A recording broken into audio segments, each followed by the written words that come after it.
Check, check, check, check. Do we see a feed? Do you see the feed? Okay, let me... Nadia.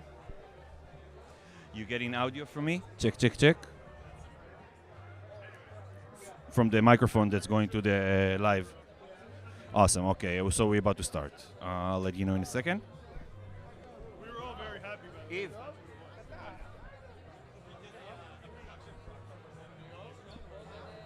מה בינתיים אבל?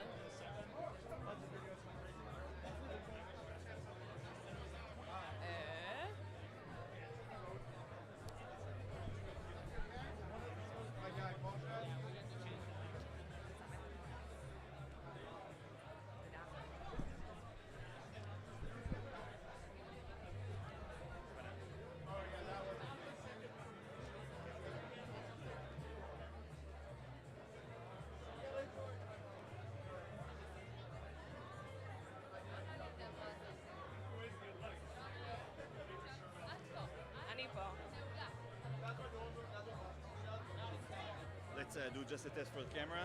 אוקיי. Okay, so he's going to check his shot. יש לי משהו בשיניים? שיניים? בסדר? יש לי משהו קטן. ככה, כן, בצד הזה. אתה יודע זה? כן. עכשיו?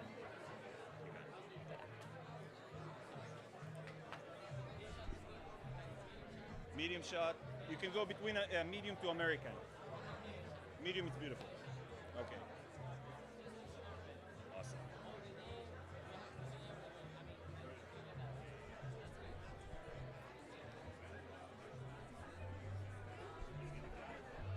Yeah. Okay, sure, yeah.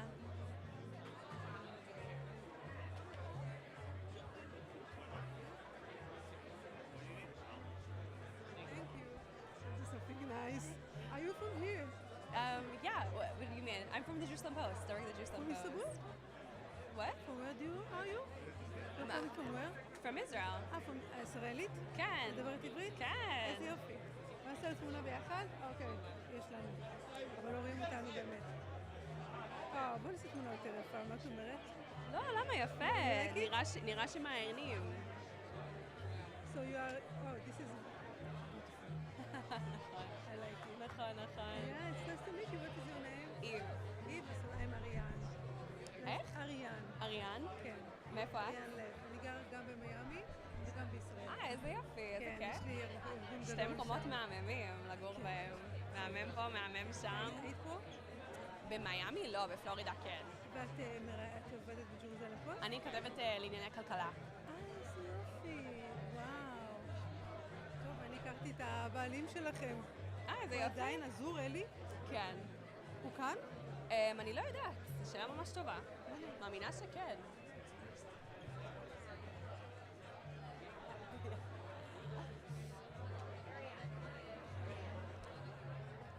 Yeah, but it's one at a time. Okay, so let's put him go live, okay? Nadia. We have Ken though, right? Okay, so do you want me to do you want to do Ken together or do you want me to interview Ken? They just told me to stand here. Oh, okay, אז נעשה אחד, אז בינתיים אחת מאיתנו תעמוד, לא בשוט, לא? אתם יכולות זה ביחד, להעביר פשוט את המיקרופון ביניכן. אוקיי, סבבה. אבל So we'll do them together. In case that there's like a delay with the person that I'm bringing, Yeah. we're just gonna go off the camera, they're gonna take environment. אז אנחנו לא צריכות בינתיים, לא צריך לעשות איזה שואו. Even though you אפשר נעשה שואו. Sorry, מה can I קורה? interview? איך הולך? What was I asking Siggy? What can Jews do to be more of a Yeah. developer? Israel. What was the other guy? Is cybersecurity. Can you say their names? I don't remember all their names. Asher Cohen. I have them written in my phone right Me over there, so too. we'll peek when we get Okay, like a cool. chance. Because we can like step out when we need. Chen is gonna be our first interview, I think. Chen! You excited, Chen? Okay, great. Do we have like more than 10 seconds? I'll check my phone in between. Can we take a picture? 1 second, we're about to go live on Facebook. Wait, are we doing like we're live from the Jerusalem Post conference Yes. in Miami. So exciting. No. The Miami Summit 2024. The Miami Summit coming to you. Like this? Great. Love it. Can you see the J post? What's our I don't want to question? be like that. What does being a Zionist mean to you? What are you most excited about? What are you excited to share? What are you excited to see? Yeah. Yeah.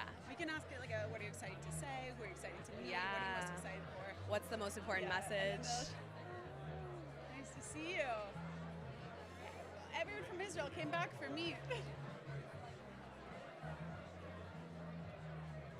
Yeah, I'll do like we're live from the Miami Summit 2024. I'm Eve Young, Jerusalem Post economics correspondent, and I'll give it to you. You'll be like, I'm Deborah Leah. I'm so excited to be Here here with the Jerusalem- tonight, here here at with the the Jerusalem Jerusalem Heights. It's going to be a magical night full of Zionists, so if you're not a Zionist, click off now. Maybe not that I far. know. Oh, 5.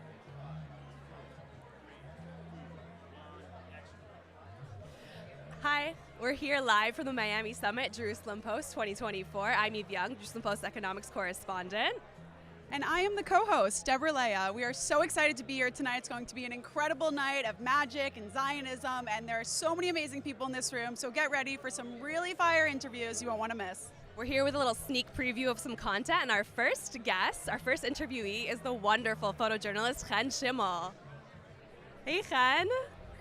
Hi, thanks so much for being here with us. We're so excited. All right, Ken, tell us, what message are you most excited to share at the Jerusalem Post conference tomorrow? So it's more about the message that my photos will share. I'd like for them to do more of the talking, but through my collection, I really hope to tell the story of what the people have been through since October 7th, and it's the pain and it's the darkness and it's the mourning, but it's also through that the courage and it's the resilience of the human spirit and of our nation. And yeah. For those of you at home, you don't get to see, well, hopefully you'll get to see some shots of the incredible photos Ken's got here tonight. Beautiful, beautiful photos. Some of them incredibly, like you said, jarring and showing a lot of darkness, but also some of them full of resilience and hope, which is a big theme of your book coming out really soon. Can you tell us? Give us like a little sneak preview, something to be excited about the book. The book is very difficult. It's a difficult book to read and to go through, but it's a book that I was compelled to do. It's a book that is a document of history, and again, it's telling the story of our people, of the struggle and of the pain, but also of the resilience. And it's photos together with different texts, so it's eulogies and it's letters from fallen soldiers, letters from wives of husbands who are in Miluim, I'm sure for anyone who's seen your photos in the paper, it's just incredibly exciting to get to see such a body of work. Any questions for Ken, Deborah? I just now, for the first time, saw your artwork. It is absolutely incredible. Can you give a message to people who may not be Jewish, why it's important for them to see these images and why they should purchase your book as well? Yeah. So a big part of making this book is that I believe every single home should have it, definitely every Jewish home. But beyond that, there are those that deny the Holocaust, and there are those that deny the events of October 7th, even now. And so to have this book and to have this document that will hopefully be in every home is just a testament and bearing witness and saying that we will never forget. And absolutely. Every single person should buy this book. You are an incredibly talented. How has it been for you, maybe healing? Did it really, I'm sure it affected you, seeing these images constantly. How have you been able to adjust and kind of get back to normal life? Because while this may be our version of normal, we know that for the most of the world, this is very far from normal. That's a good question. For me, if I wasn't doing what I'm doing and if I wasn't documenting and photographing these events, I would find that harder. I'm like compelled to tell the stories and I'm compelled to do it. And through every single person that I have photographed, no matter the pain they're going through, so if it's a family of someone that's been taken hostage or if it's an injured soldier, their courage and their resilience and their choice to wake up every morning and face the day and face the struggle and turn light out of the darkness, that for me is what keeps me going. And my family, of course, like if I couldn't do it without my family. Yeah. Thank you so much, Chen. It was such a pleasure, and we're excited to hear more from you tomorrow. Amazing. All right, thank you. Our next guest, Gabe Plotkin. We're here with Gabe Plotkin. Come on up, step right up. We're so excited to have you. Hello, hello. I would love to hear from you what the most important message for you to share at this conference is. Like, what are you here to let people know about Israel, about the situation? I think it's really just that, you know, people here in Miami, they're very Zionist. They're here to support Israel. You know, we understand right now how much Israelis need our help, and wounded soldiers need our help, and displaced people need our help, and we're here to support them, and we understand the sacrifice that they've made. And, you know, Miami is a city that is very pro-Israel, pro-Jewish, and it's a great place to be. Yeah, I'm loving Miami. It's, I think, my first time here. It's beautiful, and I love that I walk down the street and like every other restaurant's kosher. I've never had that. Yeah, so tell us your favorite thing about Miami, and then we'll go on a more serious tangent. But first, give us a little favorite part of Miami. My favorite part of Miami is just the ability to do anything outside. You know, I love Friday afternoon. You want to play a game of basketball outside, play tennis, whatever it is. You're outside a lot, and so it's really easy for people to get together, have a lot of fun, be outside, and it's beautiful out here, and I love that. Love that. Do you want to ask? So we got either a serious question or a funny one. You can choose. Go funny. Go funny. If you had to be any kind of Israeli food, what would you be? Should have gone serious. I think I would be hummus, because I think that it'd be nice to just like kind of lay in a plate. You know what I mean? Like to just like chill, be like calm and not like hard. You're not complex. You're really simple, really yummy. That's You've fun. thought about this. I guess I'd be an Israeli salad. Ooh, I like that. It's healthy, tastes really good, and it's a kind of a core staple. You need it. So. Dynamic. It's dynamic. it It's is got different dynamic. flavors, different Yeah. textures. I love that. I think I would be spicy Moroccan carrots, because my best friend says that I don't look tan enough to pass as Moroccan. I'm not Moroccan, but maybe if with carrots I can pass. And then another thing, we'll ask you the serious one, even though you chose the funny one. Overall, being a Zionist, everybody has different understandings of what that means, what real Jews and people who don't like us very much. So to you, what does it mean to be a Zionist? I think it means understanding, you know, having a strong Jewish identity and understanding how important Israel is to the Jewish people. And, you know, Israel and the IDF, and, you know, they're at the center of you know, they've been at the center of some awful attacks. But ultimately, when you see the anti-Semitism around the world, it's a homeland for Jews, and we need that. And they're there to protect us, and it's a very symbiotic relationship. Like, we need to give them all the help that they need, and they're making incredible sacrifices, and we're all connected as Jews. Amen. I love that. Thank you so much for having us. Perfect. We're live with our next guest. Oh yeah, let's do that. We'll keep it interesting for you guys at home. We're here with our next guest. I think Deborah will get to introduce our next special guest. We have a very special guest, the one, the only, the Siggy Flicker. Please come on down. Whoa. Mwah. Thank you for being here, looking amazing, blue and white, perfectly on theme. Perfectly on theme, because I am a proud Jew and a proud supporter of Am Yisrael Chai. Without a doubt. So what are you most excited for about being in Miami for this conference, whether it's speaking, hearing other speakers, meeting certain people? What are you most looking forward to? I just like the fact that I'm in a place, first of all, the Jerusalem Post. I was born in Jerusalem during the 6-Day War. Now you guys know how old I am. But I'm excited about being with like-minded people who understand the importance that we have one Jewish homeland. One. We don't have 24. We don't have 57. One Jewish homeland, and I'm happy to be surrounded by people, whether you're on the left or the right, that supports the state of Israel and will do anything to get our hostages home and to support the only Jewish homeland. I get the chills. I love that. That's it. So we know that you do a lot of fantastic work for Jews across the country. So if you could have one message, I know a lot of Jews are curious, how can they get more politically involved to support Israel from America? What would you say for them? Well, listen, I don't want you guys to shut off your TVs right now, but you need to leave the Democrat Party and join Jexit. Jews exiting the Democrat Party. I'll tell you why. I was a matchmaker for many years. I didn't know that. Yes. I didn't know that. So when something doesn't work, you got to be able to say, this relationship no longer serves me. I have to move on. I'm a very close friend of Donald Trump. I'm a very big supporter of Donald Trump. And I want you to know that this cabinet that he's building is more pro-Israel than the Knesset. Wow. And I want everybody to just, whether you're on the left or the right, he got the popular vote. He's your next president. Join him in the fight. And also support Bibi Netanyahu, whether you like him or not. It's not about liking somebody. Right now we're in a state of war. Jihad is all over the world coming at us.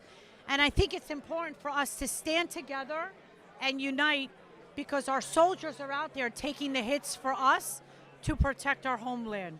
So who am I thinking of? I'm thinking of the Chaylim ve'Chaylot, the men and the women of Israel who are serving our country and everything they go through.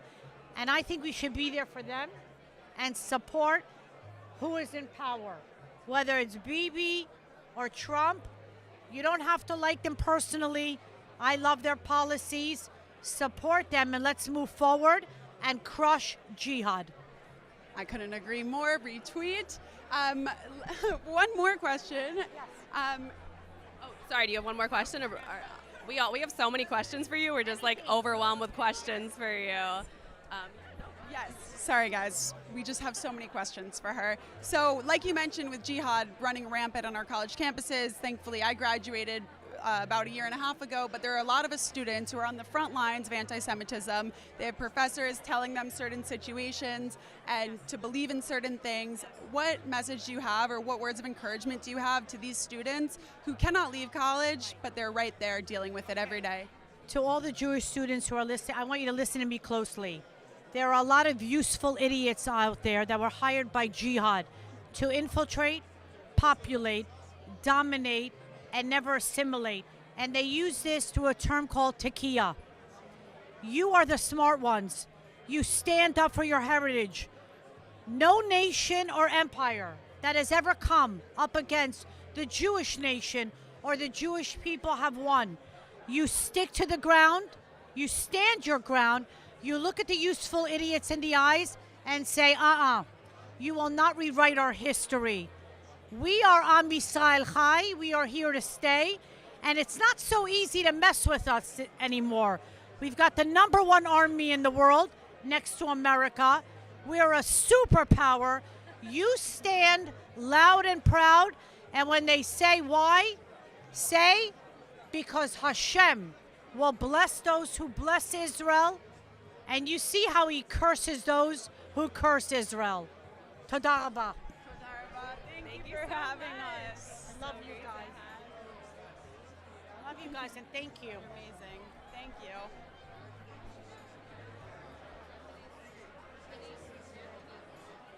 Denise. Hi. Thank you so much for joining us. Hello. Welcome to the. Thank you. Oh, I love your pants. I hope we can. I don't know if we can see them in the shot, but these are wow. Oh my God, I love. Sorry, such a tangent. Hi. It's so good to have you. I read about you too. I would love to. Okay, with Daniel Brown. Yes. Daniel is one of our ambassadors at Make-A-Wish Israel. Daniel Braun, he'll be here as well. And we do a lot with influencers in Israel. We have Noah Kiril and Lior Sushard and Static. I love Lior Sushard. We see him every time we get on a plane. Static, yes. Yeah, we have really incredible people that support Make-A-Wish in Israel. Yeah, wait, so I would love to hear a little bit more about the work that you're doing now in the wake of October 7th with Make-A-Wish Israel. Absolutely. So what we've done is these children that have been affected with multi-system trauma physically affected, we're able to grant. So, and we have some wish children that still have, for instance, Rotem Calderon still has his father in Gaza. And he was a wish child. I feel terrible that you're on the other side of me. No, I'm We could both stand on the same side if you want. Right. No, it's fine. So Rotem Calderon, Ofer Calderon is still in Gaza. So whatever we can do to support our wish children and their families. But we have reached out. There was even a terrorist attack in Ra'anana. And one of the girls read that we're now doing multi-system trauma.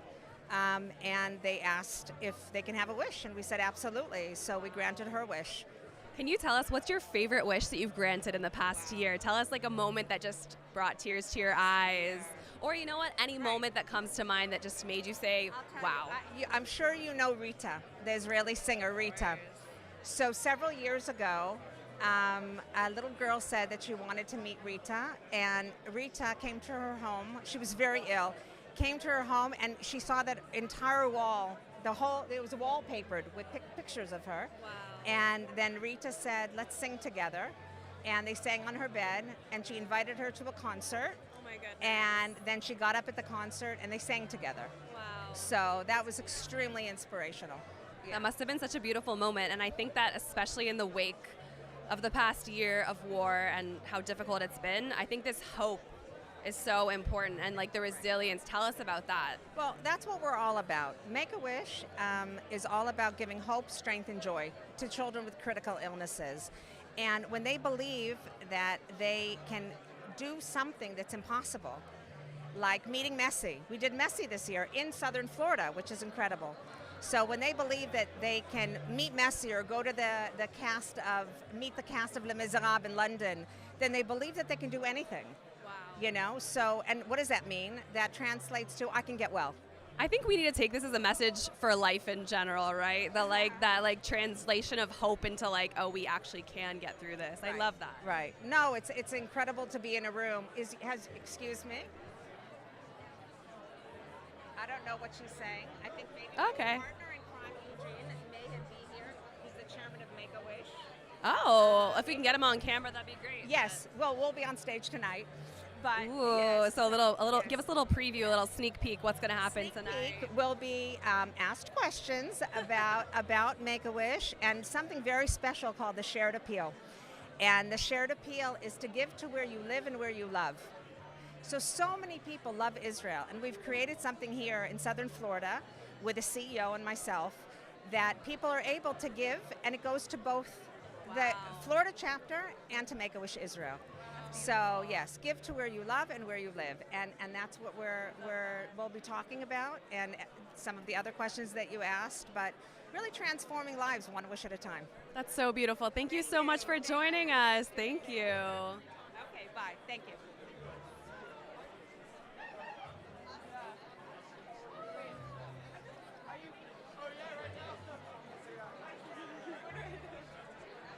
We're ready with our next exciting guests. Hello, thank you for joining us.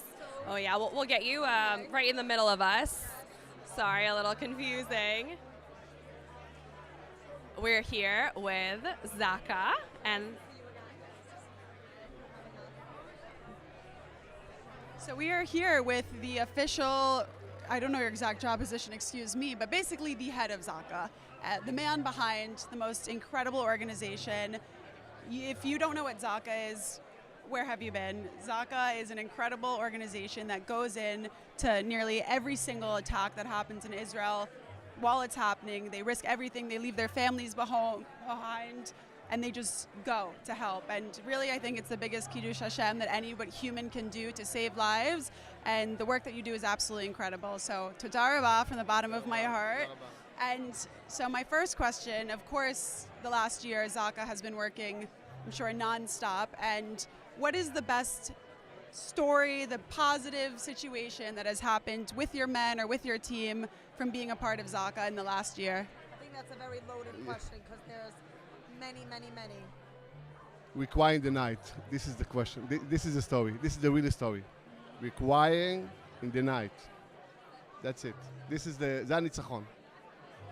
Yeah, I mean, the work that they do. I was actually in Kfar Aza just a few weeks after October 7th with a lot of Zaka men, and their strength was inspiring. It is unlike anything I've ever seen in my life. So to other people, how can people get involved in Zaka? American, Israelis, how can they become members and help others? להיכנס לאתר, להירשם, תמיד נרשמים, יש לנו 4,000 מתנדבים. We have 4,000 volunteers. We have more 5,000 volunteers who want to come to Zaka.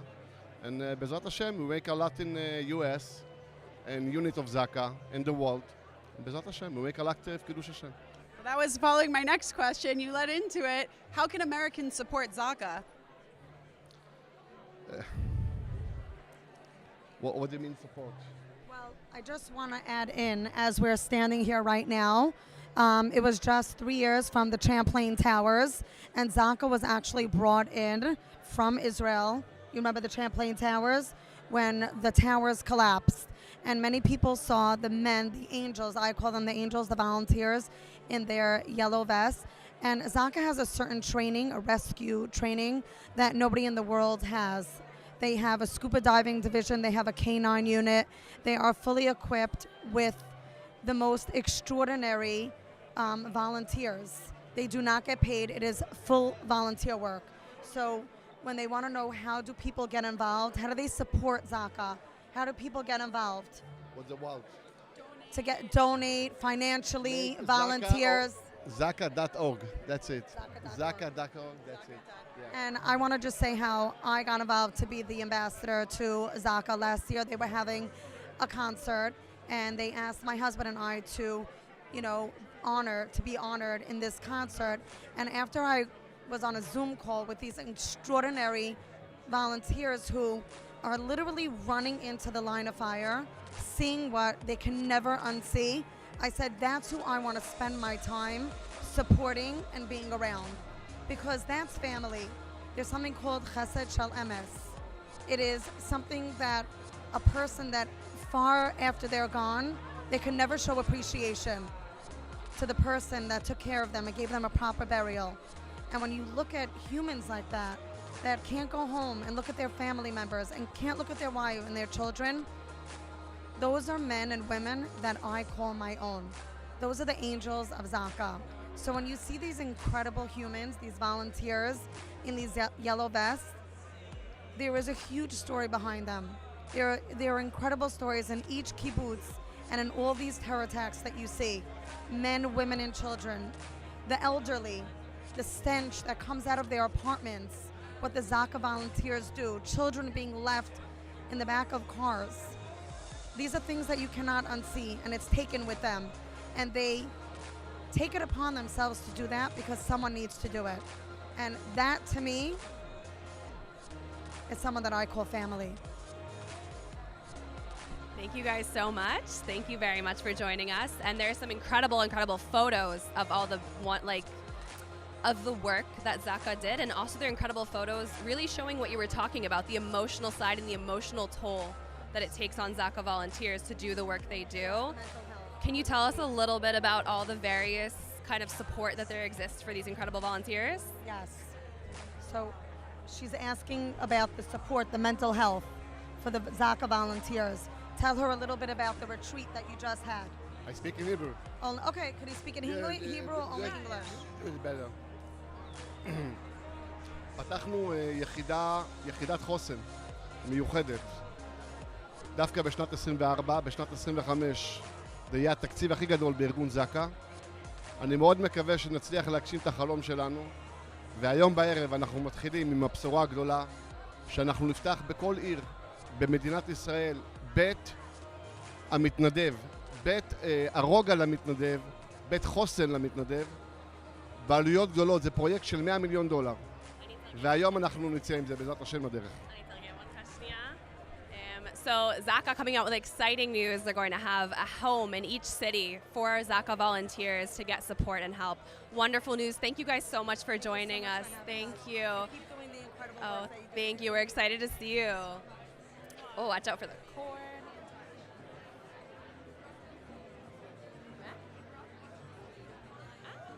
Hello. Thank you so much for joining us. Welcome. Hello. Very excited to be We're here. so excited to have you. So tell us. By the way, this is Michael Kaminsky. He was he is one of the victims who was viciously attacked at DePaul University just a couple weeks ago. You can see here he was left with a fractured wrist. Wow. And not only that, his friend Max was beaten into a concussion. He was left with brain damage.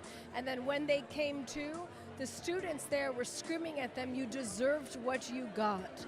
And not only that, but the security guard who was hired by the school to protect the students stood there and did absolutely nothing to protect them. So I am so proud to represent Michael and Max, and rest assured that we will get justice against the school. And this is one of the most articulate, brave, courageous students that I've ever come across. So I'm really proud of him for tonight. Wow, yeah, thank you for joining us, Michael. Yeah, tell us kind of what's your message following this awful experience. So I've been telling everybody the same message, and it's if you could do something, you should. And if not you, then who? And if not now, then when? It's the main question that everybody comes up to me and asks, why do you do what you do? And that's the same thing I ask, because if not me, then who's gonna do it? And if I'm not gonna do it and I ask somebody else to do it, how do I know that they're gonna do it to the best of their ability? And why can't I help them do that?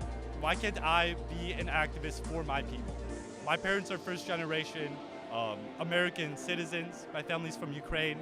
And it's up to every single Jew to ask themselves, why aren't they doing everything they can for the Jewish people, especially in the time right now? And that's the most important thing.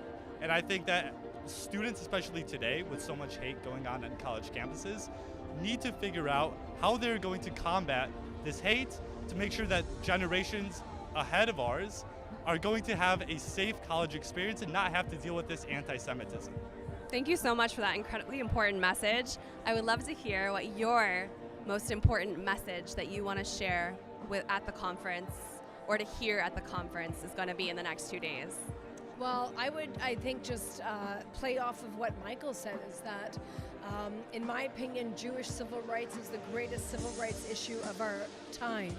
And the time is now to end Jew hatred. You'll see I have my End Jew Hatred bracelet swag here, and it's possible. And the way to do it is to unify the Jewish people, because we've been divided on partisan lines. You know, accusations of anti-Semitism are very often used as a partisan football, and we need to take control of that and own our history and own what is happening to us, because we are being victimized. We might not want to be victims, but we are being victimized.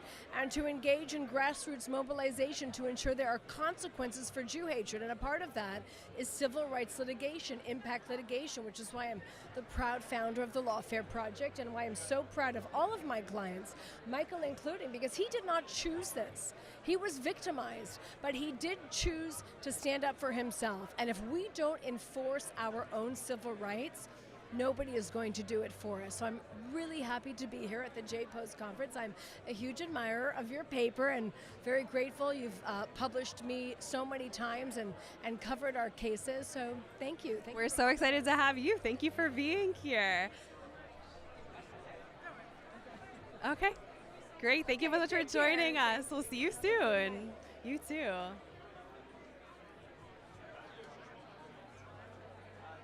Hello. Shalom. Long time no see, guys. We were all at Shabbat dinner together. Cool event, another one. Friday night. It's nice to see you. I'm glad that you guys are both here. How are you doing? We're doing well. Very exciting to be here. Always the connection between Israel and the U.S. is stronger than ever, and we're so happy to be here. So what are you most excited for, whether it's speaking, meeting somebody, being interviewed right now, in the next day and tonight? What are you most excited for this conference?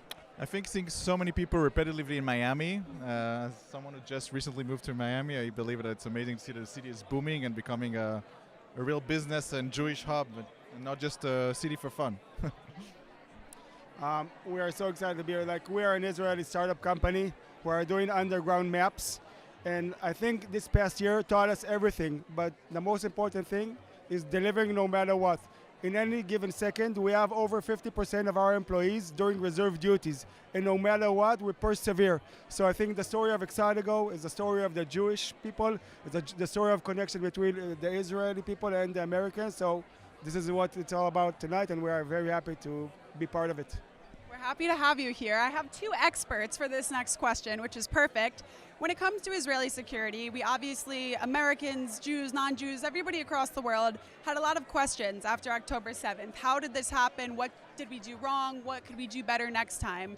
So when it comes to the future security of Israel, do you think that digital, cyber, and technology is the future of Israeli security? Or is it like your friends in Miluim and on the border and the front lines? What are your expert opinions? So I think it's both. The reason for me, there's a lot of reasons. The reason for October 7th is that we did not take into account that Hamas was as powerful as they actually were. You can see the clear difference between Hezbollah, who we kicked their ass in a few weeks, and Hamas, which over a year now we still haven't won. And Hezbollah was 10 times stronger than Hamas, but we knew that. And so being prepared and hybris, like I would say, an ego is the worst case scenario for an army. Like you always need to take into account that your enemies can be very powerful. And so as long as we do that, that's the intelligence and cyber part. So it's extremely important and is the future. But what we also saw in the last year is that infantry, tanks, troops that are in the field, Air Force, are the key to win a war. So we really need both.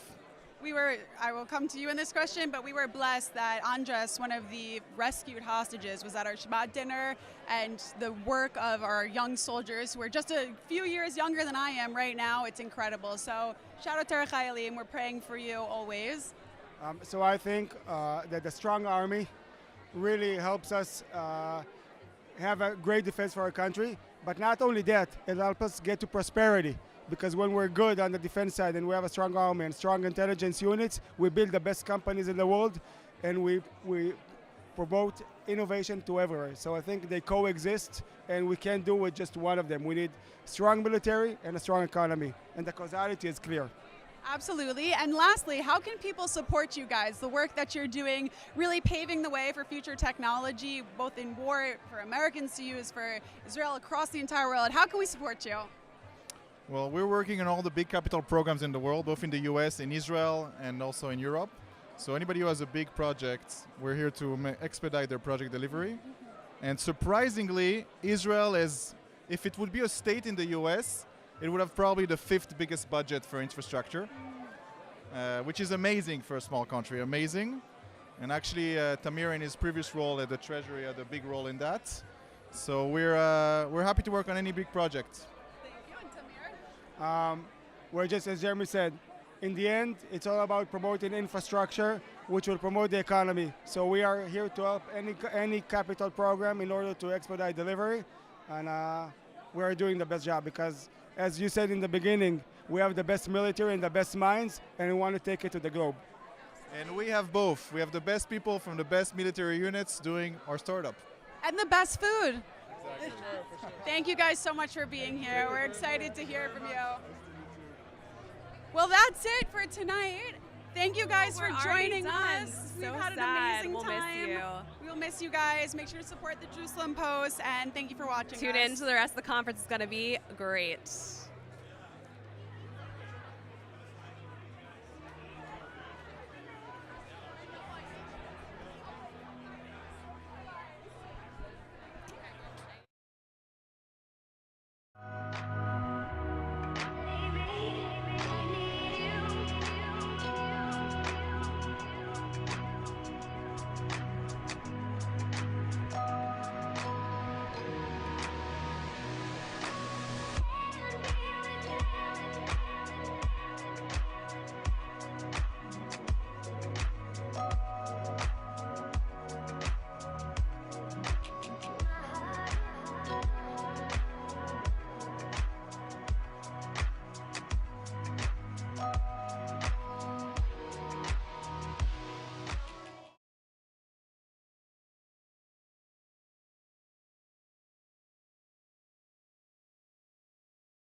Ladies and gentlemen, we are proud to host you for this year's Jerusalem Post Conference in Miami. We're about to begin, so please take your seats so we may start our program. Thank you and welcome.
Ladies and gentlemen, we are about to begin our program for the Jerusalem Post Miami Summit Gala.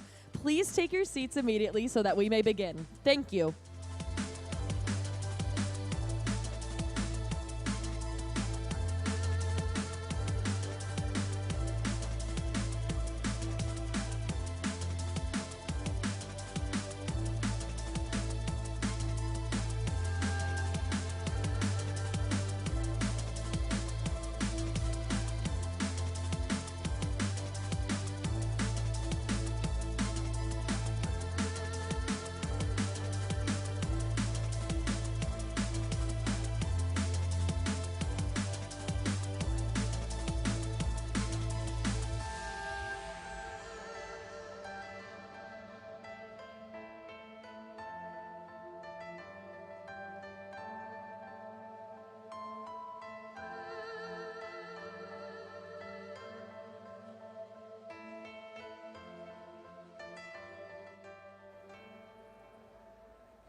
Ladies and gentlemen, we are a few short moments away from beginning the Jerusalem Post Miami Summit Gala.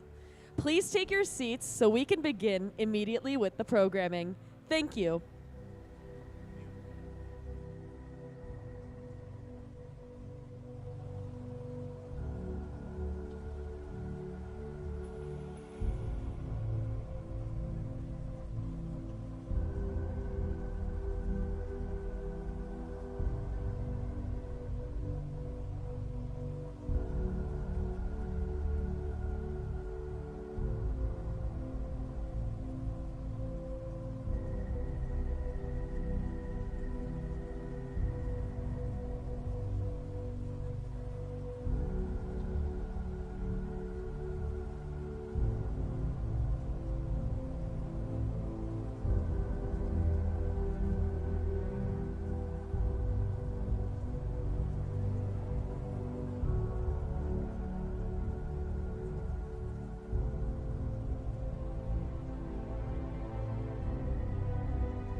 The history of the State of Israel begins with the formation of the Jewish people, as written in the Bible, and continues over thousands of years as diaspora Jews yearned to return to their ancient homeland.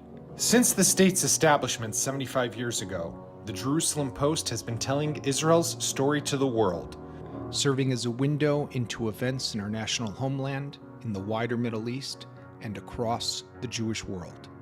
Today, we at the Jerusalem Post celebrate that milestone as well as the stories, the successes, and the tragedies that have together forged the modern state of Israel. The prophets predicted the ingathering of the exiles.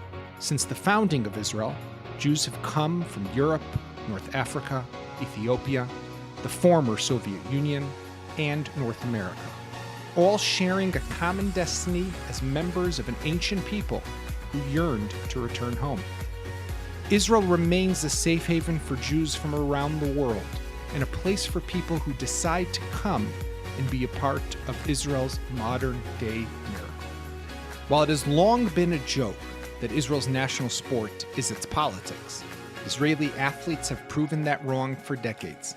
The sadness of the 1972 Olympic massacre in Munich was followed by the utter joy of Maccabi Tel Aviv's 1977 victory over the Russians, that, in the words of star player Tal Brody, put Israel on the map. Israel's history of winning Olympic medals began with judoka Yael Arad in Barcelona in 1992 and culminated in the 8 Olympic medals won in the summer of 2021, led by the gold medal winning performances of gymnasts Linoy Ashram and Artyom Dolgopiat. From the inception of the Jewish people, the Jews have always hoped, prayed, and worked for peace. In 1948, when Israel declared statehood and was attacked by Arab armies, those hopes appeared pointless. But Israel did not give up. In 1979, it signed a peace agreement with Egypt. In 1994 with Jordan, and in 2020 with the United Arab Emirates, Bahrain, and Morocco. The Abraham Accords give Israelis hope that the Jewish state can exist in peace. There is a decades-old joke about Moses making a wrong turn and taking the Jews to the only place in the Middle East without natural resources. The history of Israeli innovation, though, has made that humor obsolete. Israel invented everything, from the Intel Pentium chip to the flash drive, from instant messaging to the tiny pill can. The Jewish state gave paraplegics the ability to walk again, prevented car accidents and unnecessary loss of life with its mobilized system for cars. Waze, Wix, WalkMe, Wiz, Taboola, Papaya Global, and so many more. Israel is called the Startup Nation, and today, the country's record number of unicorns, companies worth over $1 billion, have made the magic of Israel help turn the world into a better place. We at the Jerusalem Post Group are proud to be the go-to platform for connecting Israel with all of you. Thank you for reading us. We look forward to continuing to share this journey with you.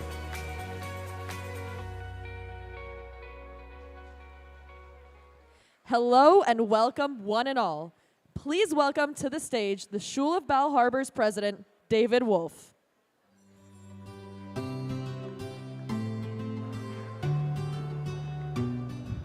Good evening, good evening. If we could get everybody to please take your seats. I'm the least important speaker tonight. We have many more. Shh. If everybody could find their seat.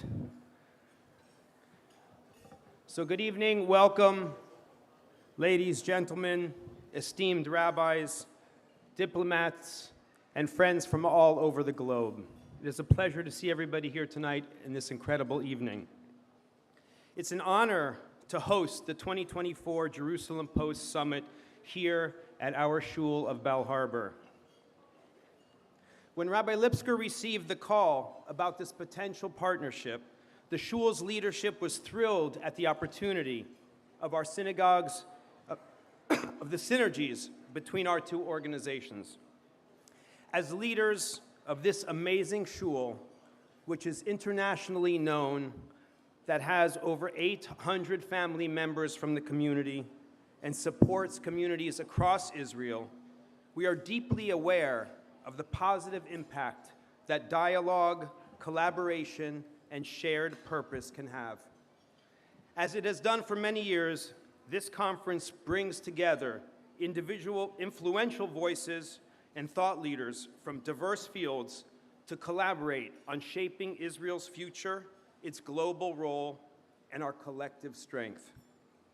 We welcome the Jerusalem Post and each of you to our home here in Bal Harbor. May this conference inspire us all to take meaningful steps towards a brighter future for Israel, our communities, and the world. Most importantly, we should all pray for the immediate release of our hostages and the safety of our IDF soldiers. Thank you all and have an amazing conference.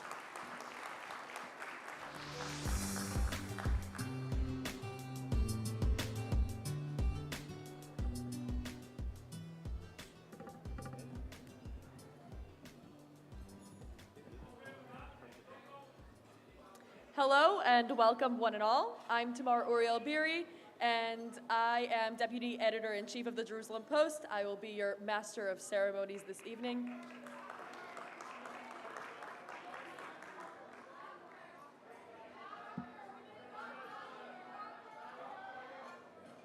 Oh, we need a doctor. Is there a doctor in the house? Okay, I see we have some emergency.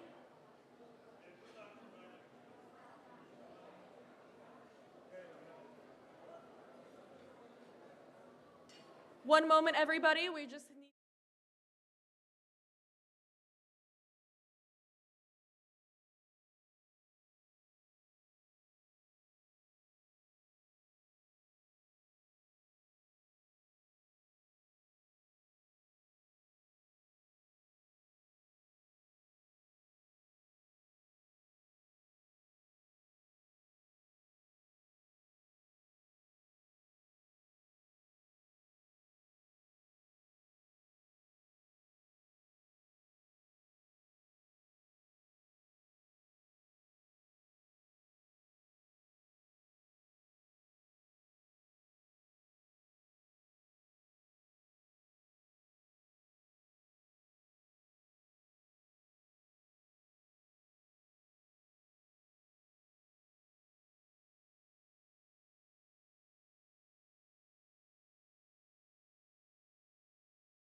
I apologize for the slight delay, everybody, and thank you to everybody in the audience who helped out in the state of an emergency. It truly shows the power of the Jewish people, the Israeli people, to unite when there is a need and come together and help one another. So thank you. With that, I'd like to start tonight's engagement. As I said, I'm Tamar Uriel Biri. I'm Deputy Editor-in-Chief of the Jerusalem Post, and I will be your Master of Ceremonies this evening. And with that, I would like to grab your focus once more and introduce our Editor-in-Chief, Sika Klein, to launch our event.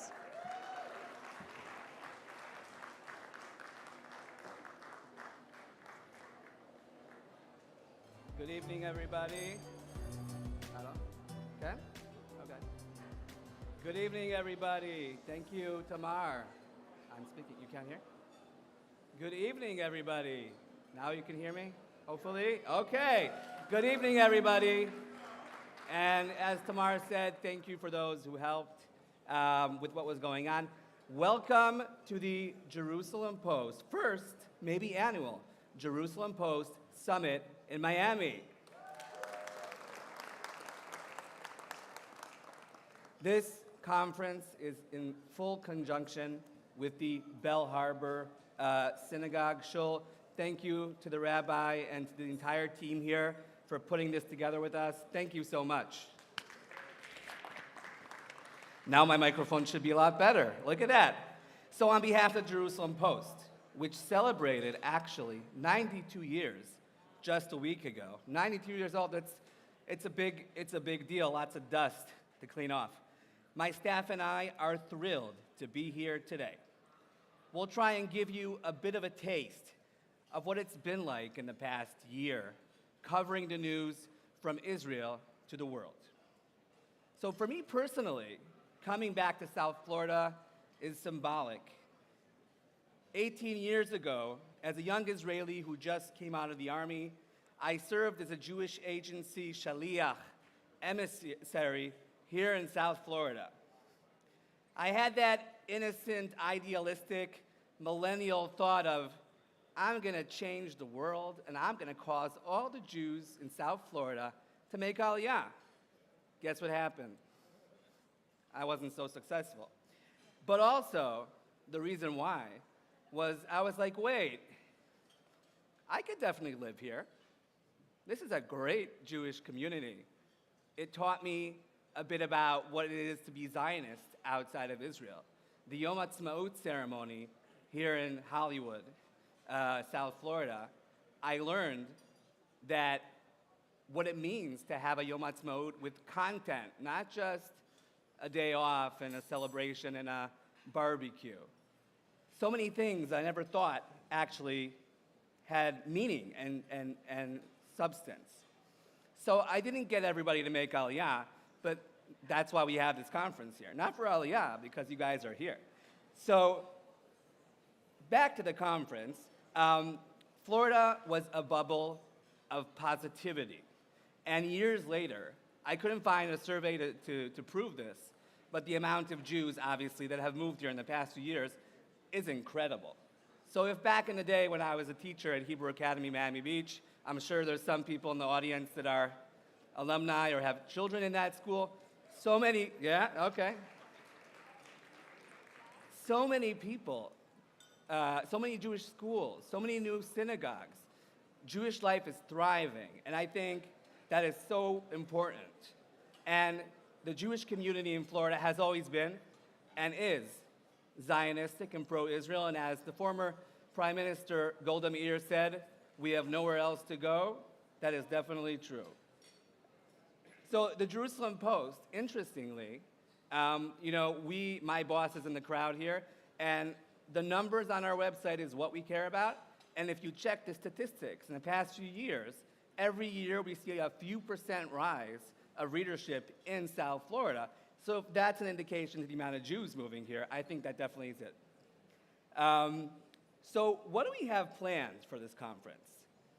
We'll be hearing from Israelis, from Jewish Americans, from a foreign minister in Argentina, from a released hostage, from a family member of hostages. We'll speak with injured soldiers. And we'll also speak about Aliyah, but not only about Aliyah. We'll learn about the hospitals, about the universities in Israel. And also we'll hear from the amazing Jewish leadership in the United States, but definitely also here in Miami. So everyone came up to me and said, wow, what an event. But actually, the people who worked on this event are here in this room, and I think they all deserve a really big round of applause. I just get to talk myself to death, you know? So first and foremost, Rabbi Shalom Lipskar and his wife, Chani, as well as his son, Rabbi Zalman Lipskar. And I just want to say that we've done conferences with so many organizations and companies, and I always am afraid that they're not going to be able to obtain us and work with us, and it's been a pleasure, so thank you so much for that. Definitely deserved a round of applause. Thank you very much to our publisher, Eliazur, who came in today, especially for this conference. Our amazing CEO, Imbar Ashkenazi. Round of applause. This summit is her brainchild and could have only happened under her leadership. Yara Bank Plotkin, who is the president of this conference. Thank you so much for your support. The president of the Shul, we just heard from him, David Wolf, and our esteemed Jerusalem Post staff, editorial staff. So I would like to acknowledge also those who couldn't be here today. Our 100 hostages in Gaza. Thousands of Israelis who were killed in the past year just for being Jewish. Their families, and those who have been traumatized. A special thanks to our dear Diaspora Affairs reporter, Michael Starr, who's standing next to there on the wall. Mike actually just returned from his second round of IDF reserve in Gaza. He wrote 2 very interesting pieces about it. I recommend it's on jpost.com. Not that I'm advertising here. And Mike Starr is single, so if anybody has any, I'm his agent. So this beautiful event is about to begin. Thank you very much, and good luck.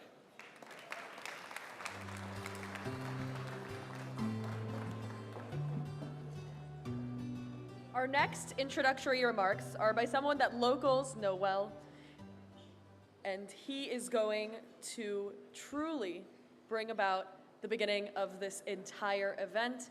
He's the founder of the Aleph Institute, as well as the rabbi and spiritual leader of this very shul, the Shul of Bal Harbor. I'm pleased to invite Rabbi Sholem Lipskar.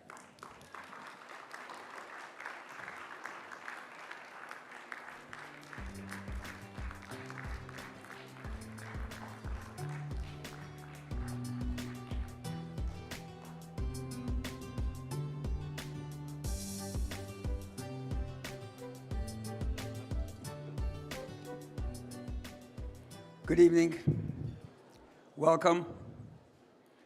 You've heard about this amazing historical moment, the history of the Jerusalem Post. I believe everything's destined and directed by the master of the universe.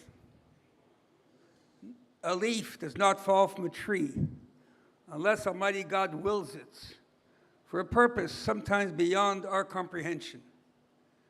But as we live in a three-dimensional world, we see, we feel, we hear, we touch. There is another level of existence that operates outside of these 3 dimensions. It's the world of the Jew. The Jew who operates within nature throughout history, but definitely not confined to the rules and laws of nature.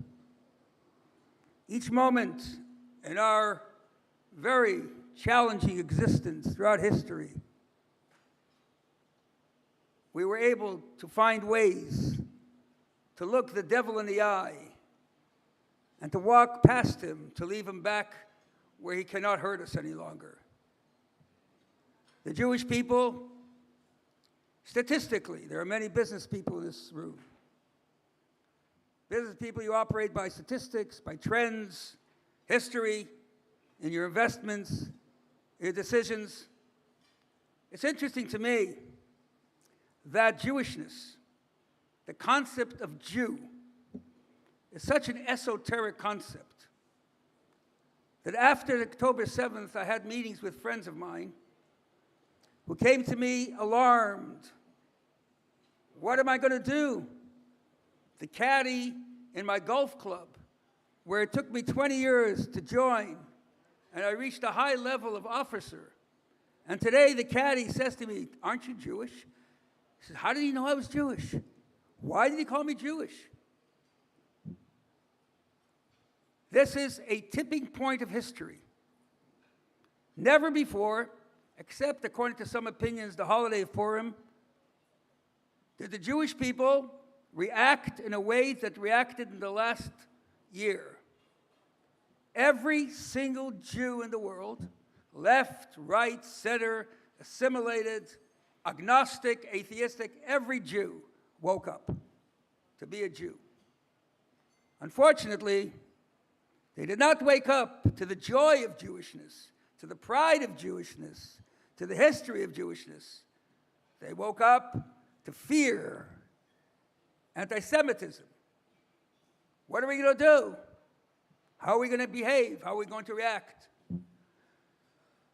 The Jerusalem Post, extraordinary organ of communication that shares Jewish values and Jewish history and Israel, is an important element in Jewish life. Communicates about Jewish economics, Jewish startups, Jewish successes. The most successful startup in modern history, the State of Israel, and other important factors. What I find, unfortunately, but we have a chance to do something. Most Jews do not know why they're Jewish. They know they're born Jewish, or they're converted to be Jewish, but what am I as a Jew? Jewish identity is the single most incredible identity that a person has. You might say gender is the most important identity, or race, or culture, or nationality. None of that is true. The Jew is the most important identity, and I'll tell you why. It's the only identity for which, without asking, you've put your life on the line for. They kill Jews not because they're wealthy or smart or powerful, because they kill babies, fetuses. Just the name Jew already qualifies you for the most important element in your existence, life.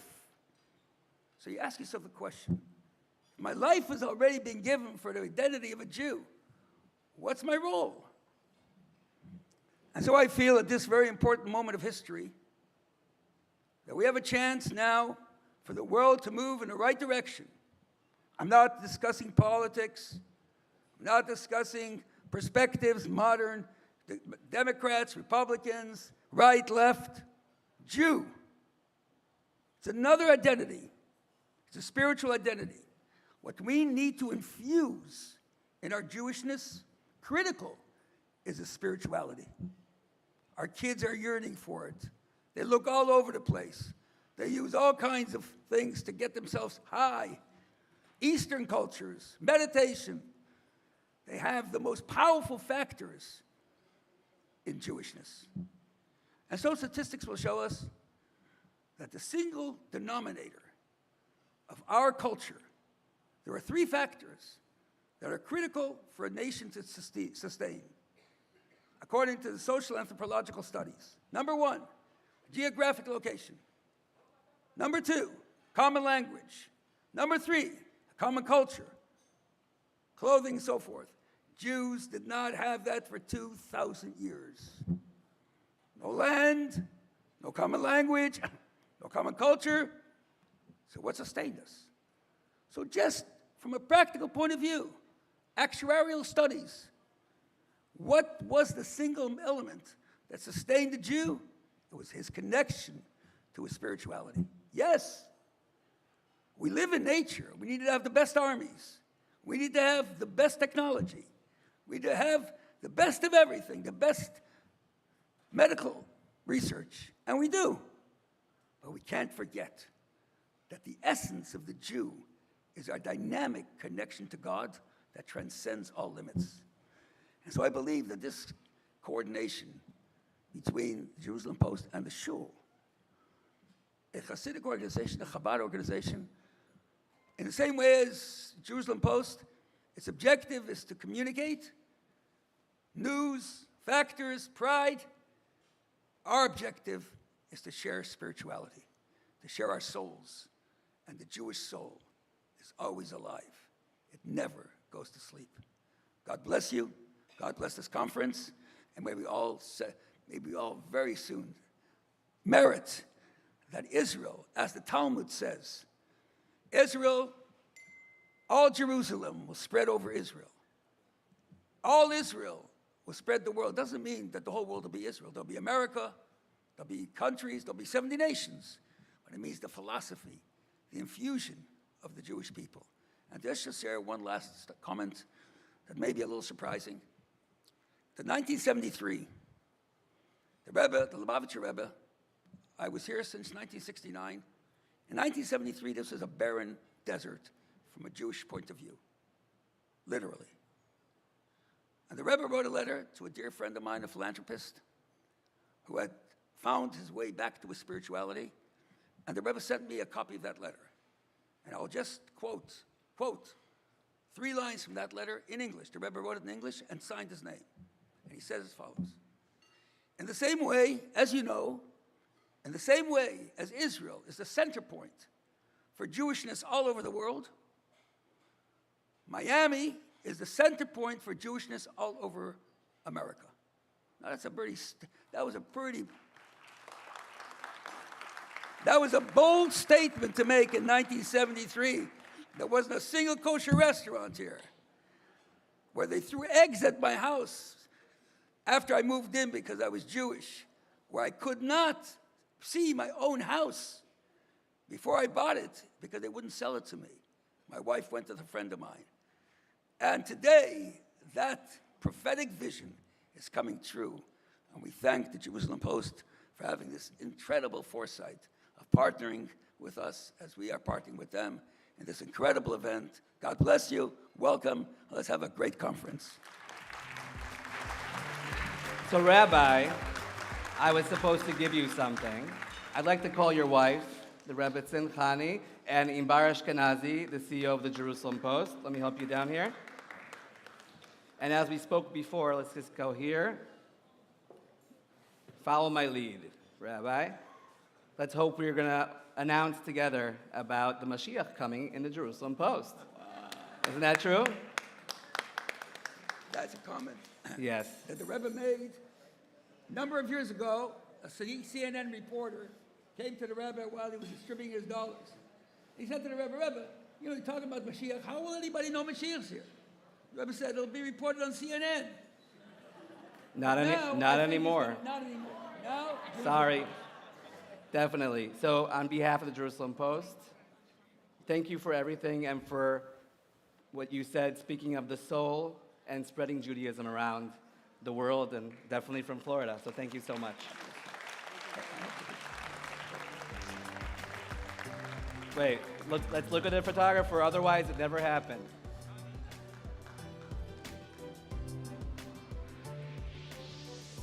Thank you. Thank you, Rabbi. Thank you very much. Tamar, take it away.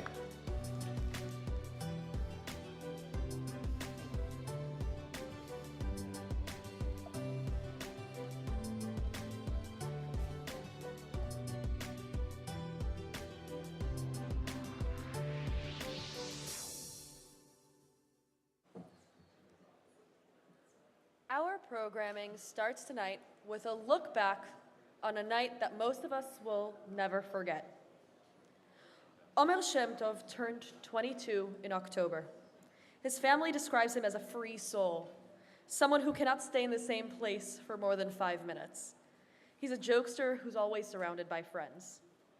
On October 6th, 2023, he had dinner with his family for his mother's birthday for what would be the last time before he was kidnapped during the Nova Music Festival. He has since been held hostage in Gaza. That same mother has not stopped fighting for his return since, whether it's protesting on the streets of Israel or raising her voice on stages around the world. We are honored to bring to the stage Omer's mom, Shelly Shem Tov.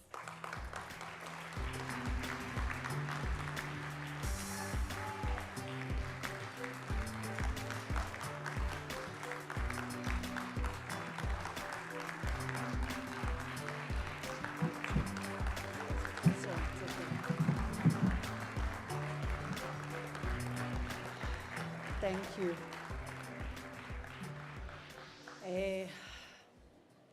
I'm honored to be here. Thank you for having me here. Thank you to the Jerusalem Post. I'm a mother.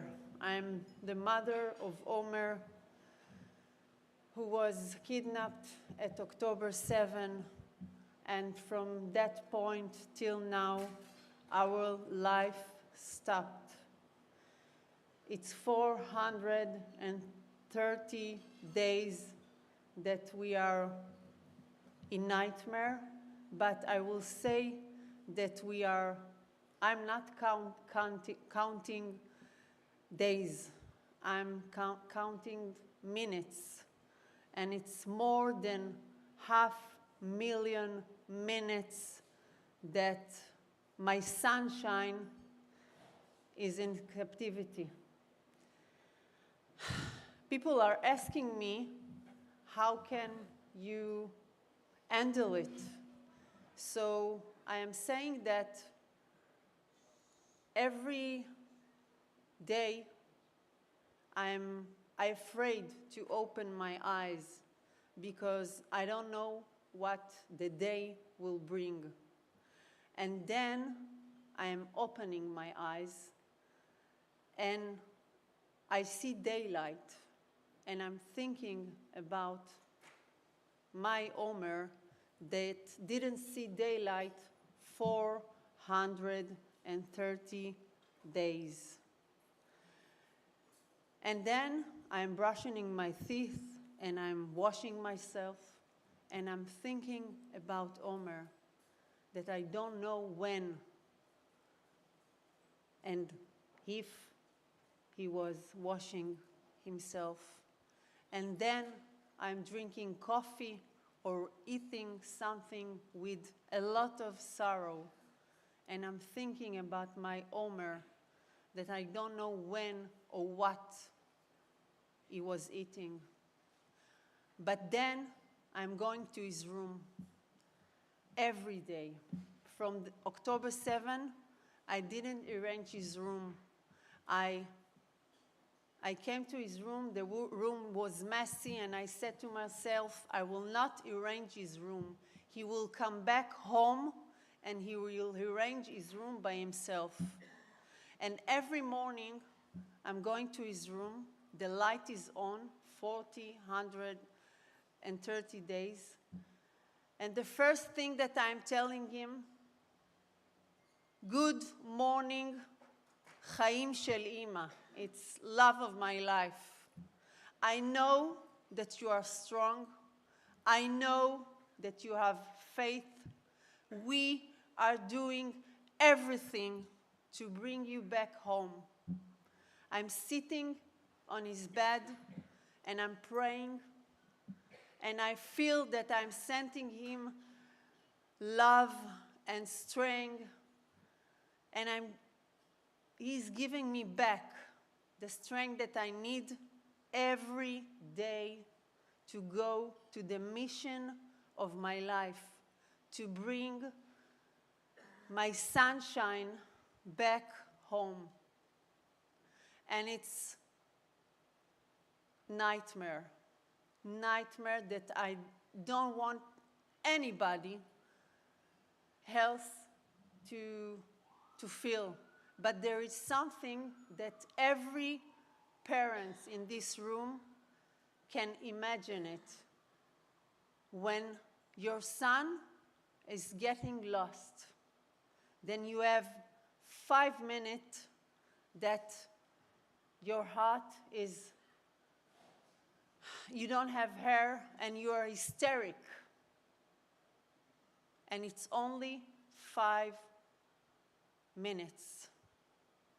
And we, the parents of the hostages, more than 500,000 minutes are in this hell. I will tell you a story that I heard from the captivity. Itai Regev was with Omer in captivity, and he came back. And he told me a story about my son that I'm very, very proud of him. One day, they spoke about Shabbat dinner, that they miss Shabbat dinner. 2 days after, they got bottle of grape juice, small bottle of grape juice. They looked at each other and they said, God is with us. They knew when is Friday because one of them remembered the day and one of them remembered the date. Omer, when he was little, he is doing the Kiddush in Shabbat dinner, so he knows the prayer. And on Friday, every Friday, they put tissue on their heads. They took from a bagel salt. Omer did a kiddush and said amotzi. And Itai said that it was the minute that they felt home. And I'm so proud about my son, and that they took his freedom, but they couldn't take his faith, his soul. And for me, I know that my son is strong. He has faith. He knows that he's waiting that people will, that the soldiers will come to take him back home. And we are waiting and we are praying every day that this miracle would happen. And I want to say to you, thank you. Thank you for your support. Thank you for all the Jewish community all over the world. You know, we are one soul. And if one of us, we have pain, so everybody is feeling our pain. And we are getting your love, we are getting your support. Thank you. You are our soldiers out there in all over the world. We have our great soldiers in Israel that they are doing amazing job. And you are our soldiers out there. Thank you for everything you are doing for us. Thank you very much.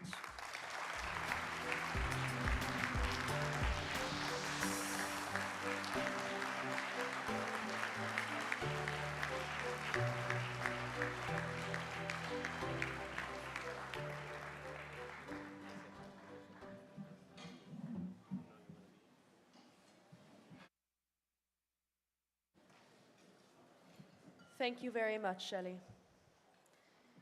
Israel has not had it easy in recent times. This war has driven a wedge not only amongst Israeli citizens, but also between Israel and those it once considered its closest allies. And now, Israel has a closely knit group of friends. Not everybody there used to be, but just some. But those who have stayed close to Israel have stayed close in the fiercest show of friendship and support that there is. And one such country is Argentina.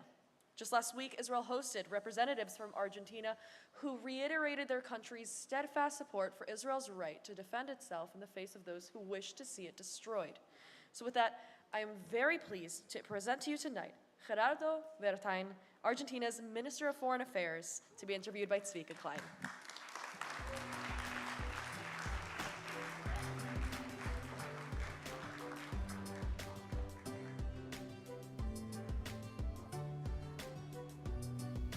Shalom again, everybody.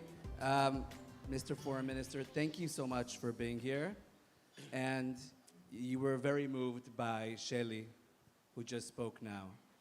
And what were your thoughts? Well, I think it's very difficult to talk about that after hearing her. But having said that, October 7 was the biggest killing in history after the Holocaust. And we have to remember every day, and we have to think, how can we help? What can we do to bring them back? And I think each one of us has a role and a mission. Some of us pray, some goes to war, some soldiers go to try to rescue them, but each Jewish in the world has to forget every minute, every hour, thinking of them, praying for them, and they will come back. Amen. Thank you for that. So for those of you who don't read the Jerusalem Post every day, I'm sure you all read it. We, as well as other media outlets, wrote about you becoming foreign minister just very recently.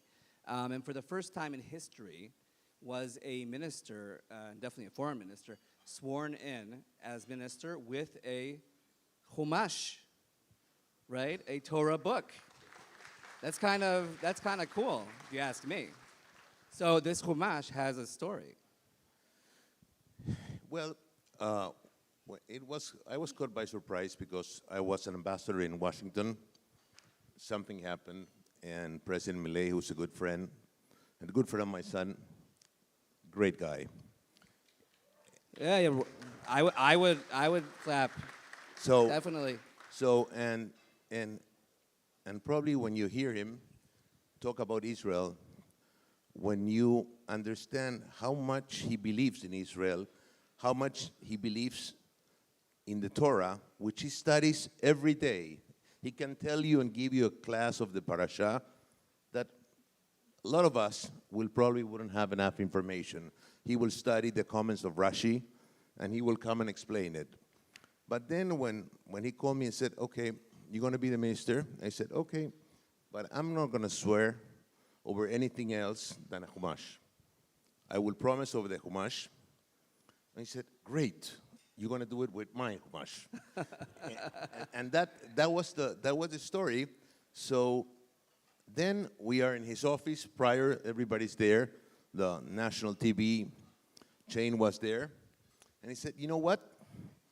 You're going to swear over the Chumash, and then I'm going to explain to all the people about Les Lecha. and this was, things happen for a reason. There's no such thing like by chance. So what did he say about Lech Lecha? Well, I mean, Which was the weekly portion of the parsha. Well, he said, when Abraham was said, you have to leave your house and go to the world, and he said, this date is very important because you have to leave your area of comfort and go to the world and help me to make Argentina a great country. Again. Okay. So,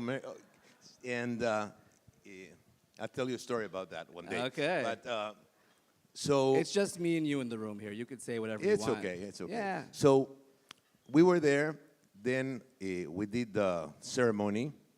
At the moment, I couldn't talk, and he couldn't talk because we were full of emotions. So we got a big hug just to recover. Mm-hmm. Took about a couple of minutes, and then he cut the microphone and in front of the TV explained his view about Les Lecha. So I think this was the first time that happened in my country for sure. And what I can say, you have to believe who you are. You have to show with pride who you are. And for me, this was one of the important moments of my life. Wow. So that's what I can tell you. That's definitely a story. And just short, so we have enough time to speak about other things, but I think President Milei is by far, the best leader for Israel and for the Jewish people that Argentina had, I don't know, for many decades, if not even more. If I understand correctly, there's actually a Torah scroll from the Holocaust in his residence or in his office.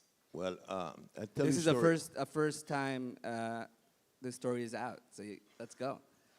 Yes, it is the first time. So, he's doing such a big thing for Argentina, and it's also a very strong ally for Israel. So he needed protection. So my son called me and said, Father, I think he needs the protection of a sefer. Each of my houses has a sefer. My children has a sefer. So I say, why not? So I called Rabbi Lipskar and I asked him, I say, so how do we do it? It all starts in Miami. And he gave me the formula. But so I had a sefer that was buried for many years during the war, and then it was recovered. So secretary of the president, who is, I would say... he's Jewish. An Orthodox Jewish. Yeah. And that's his right hand. So we took the sefer, and then he walked through the gardens of the residence, and we found the place to put the sefer because it has to be proper. So this is the story. So now, every now and then, we'll have a minyan, and we'll pray there. Everybody, this is Argentina. I don't know if I have to remember the terrible leaders that led that country for, it was kind of bad, I would say, and it looks like things are changing. Look, when he came to office,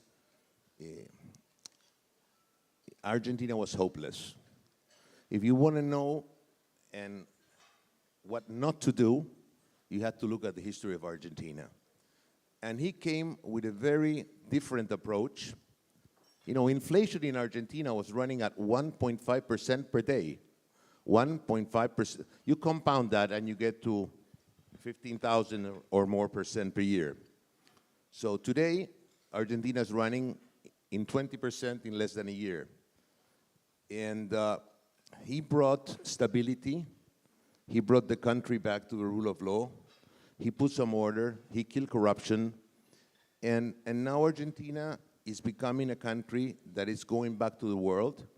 We have passed new laws. And now, when you do something wrong, you pay for it, which is the right thing to do. So we are seeing Argentina booming. Investment is coming very fast. And what can I tell you? This is a revolution of freedom. What is the goal of Argentina is to become the freest country in the world. We got to get rid of all the regulations and all those things. Regulations kill innovation. And if there is no innovation, there's no economic growth. So Milei is doing that.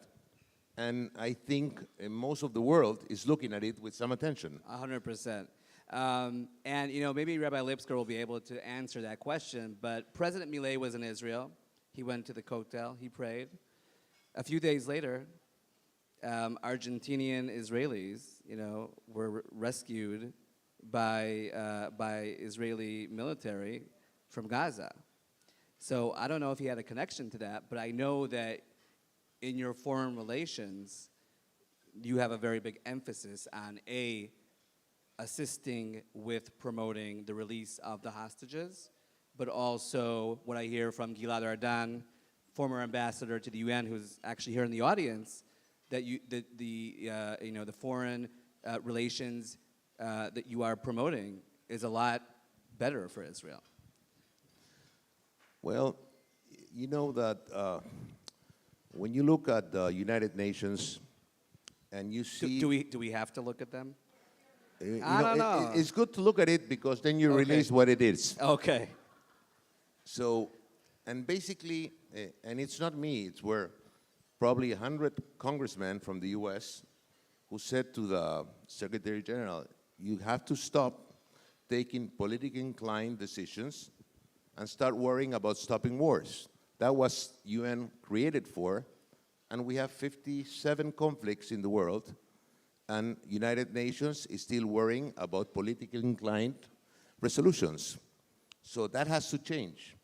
And Milei, who's a very brave man, he stands in front of the UN, in the UNGA, and he said, you have to change.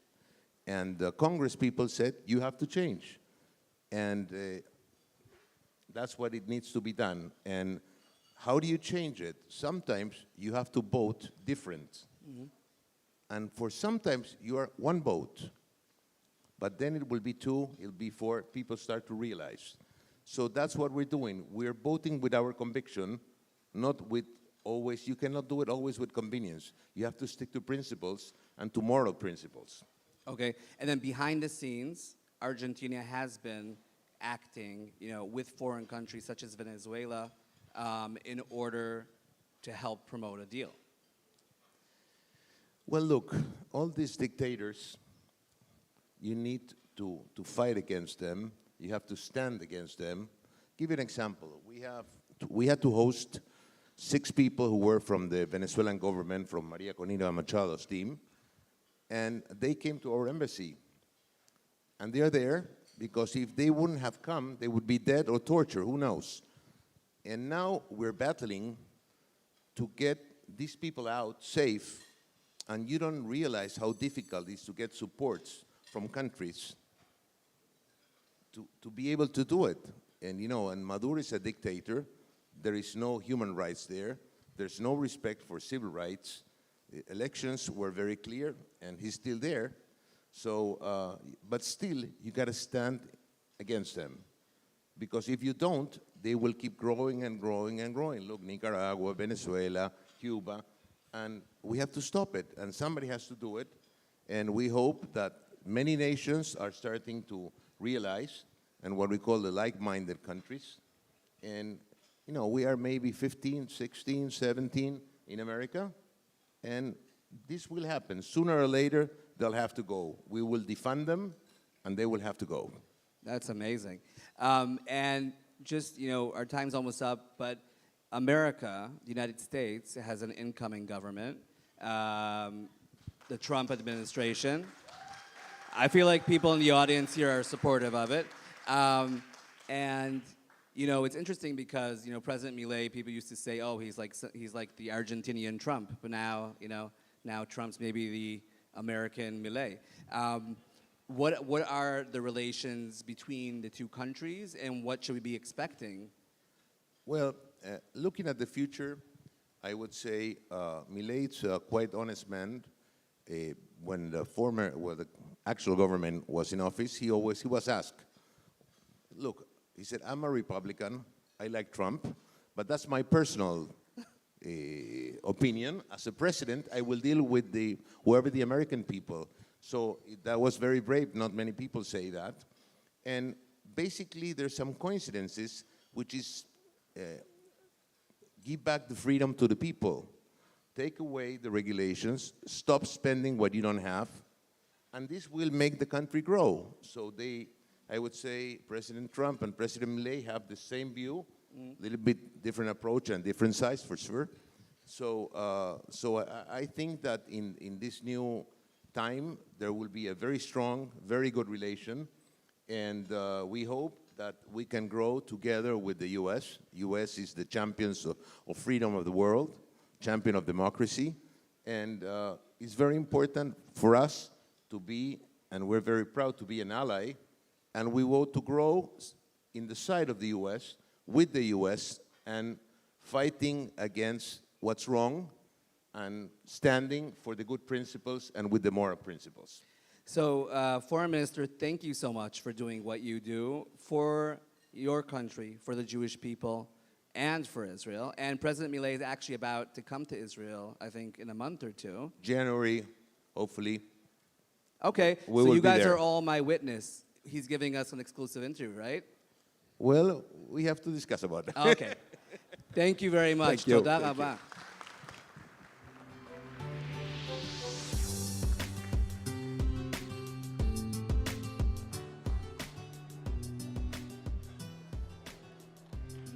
Support for Israel, today more than ever, is vital, especially among prominent leaders in a variety of industries. Our next speaker exemplifies staying not only steadfast, but also outspoken in his support, not only for Israel on the surface, but also in his on-the-ground work. Gabe Plotkin is the Chief Information Officer of Tallwoods Capital LLC. He's the co-chairman of the Charlotte Hornets and an active philanthropist working with Israeli organizations to support those in Israel who need it most. He'll be interviewed by former mayor of Bal Harbor and government affairs consultant Gabriel Groisman. Ladies and gentlemen, Gabe Plotkin.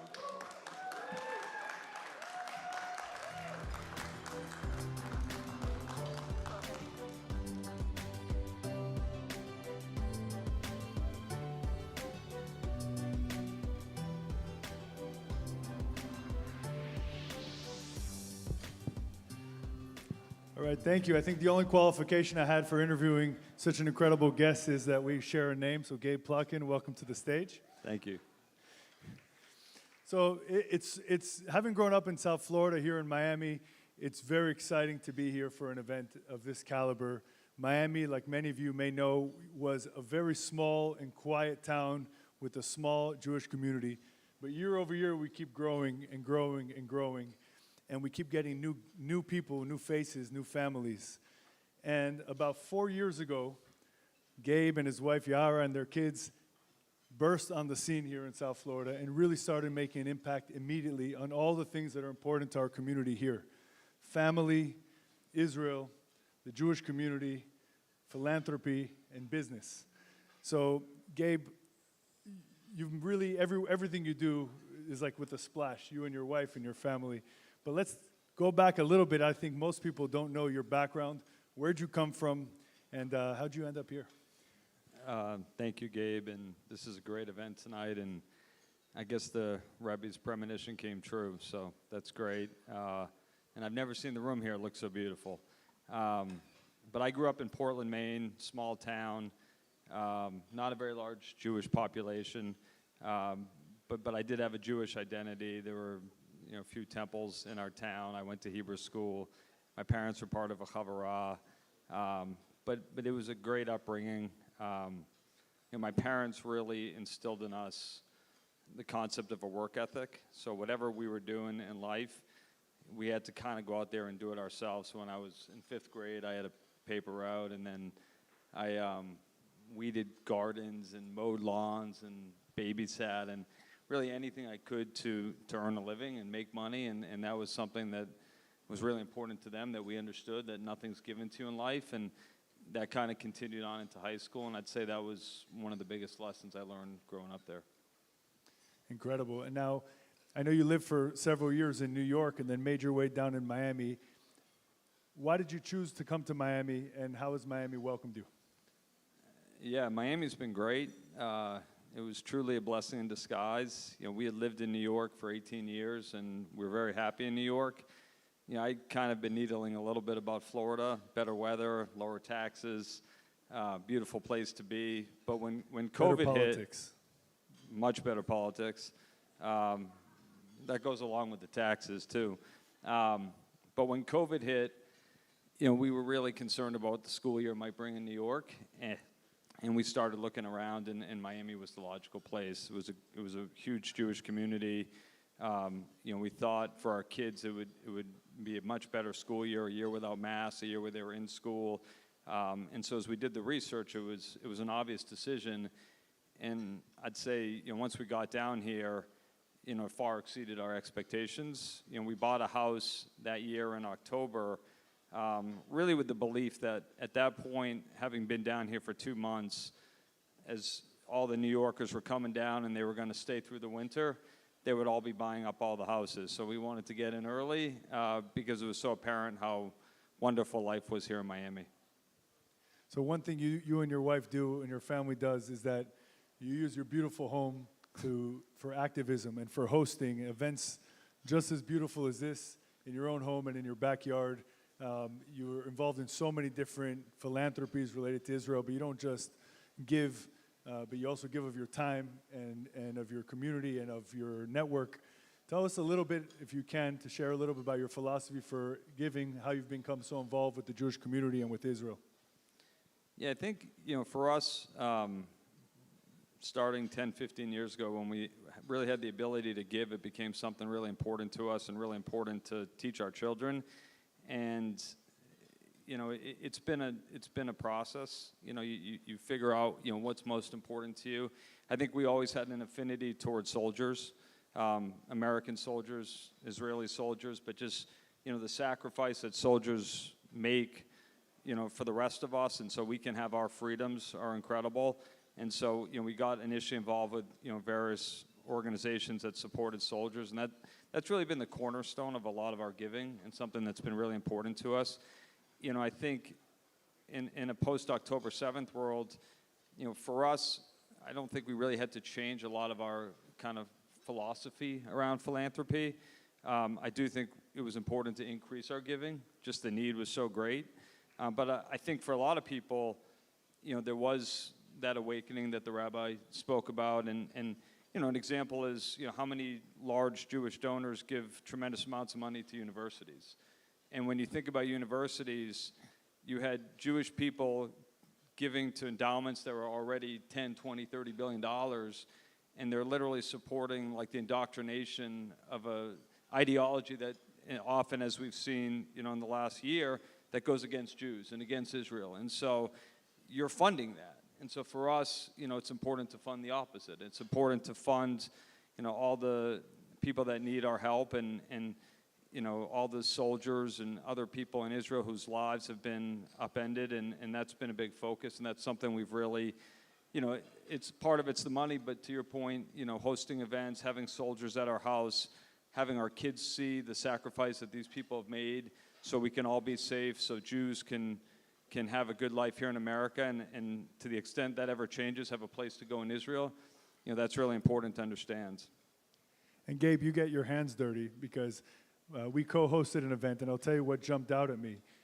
My wife and I and our kids went to visit a town called Shlomit, which is at the end of the road that goes across Gaza, 232. And when you get to the end, you turn left, which is funny because in Hebrew there's the expression like the middle of nowhere. They say Sof Ha'olam Smol. Like that's literally how you get to Shlomit. And you went there to visit widows, and you're supporting the community there. They're rebuilding. People are actually coming there. It's not easy to get there, right? I mean, it's a trek, and it's not sitting in the Kempinski Hotel overlooking the beach and writing checks. It's actually getting out there. Tell us a little why it's so important for you to take your kids to these places all over Israel. I mean, we want our kids to have a great love for Israel, and they need to see the country, and they need to understand, the stories, that people there have lived. And in the case of Shlomit, this, is a community where, some of the founders were removed from Gaza back in 2005. And they came to Shlomit and they settled down there, and they're really trying to protect the border. And, for our kids to see that and understand that and see videos of, at the time, the trucks going into Rafah, and understand the proximity to your enemies in Egypt, debatable, but, in Rafah, that's really eye-opening for our kids and to experience it. It's just to walk around there, feel the desert air and the dryness, and that's a part of Israel, and you need to get a sense of that. So I have a theory that every man is a little boy trapped in a grown man's body. You own an NBA basketball team, the Charlotte Hornets, and I know we're running out of time soon, but I couldn't pass up the occasion. I know you bought, sorry to put you on the spot, I know you want to talk about Jewish philanthropy for a second, but you bought the shares of the Charlotte Hornets from none other than Michael Jordan. Tell us a little bit about your experience with MJ. So I became co-chairman of the Hornets last August, but I initially made a purchase back in 2019, and the majority owner of the Hornets was Michael Jordan, who, if you grew up in America and you love the game of basketball, which I do, Michael was likely your hero. You at least had his shoes. But the first, or a picture of his shoes if you couldn't afford them, or a picture.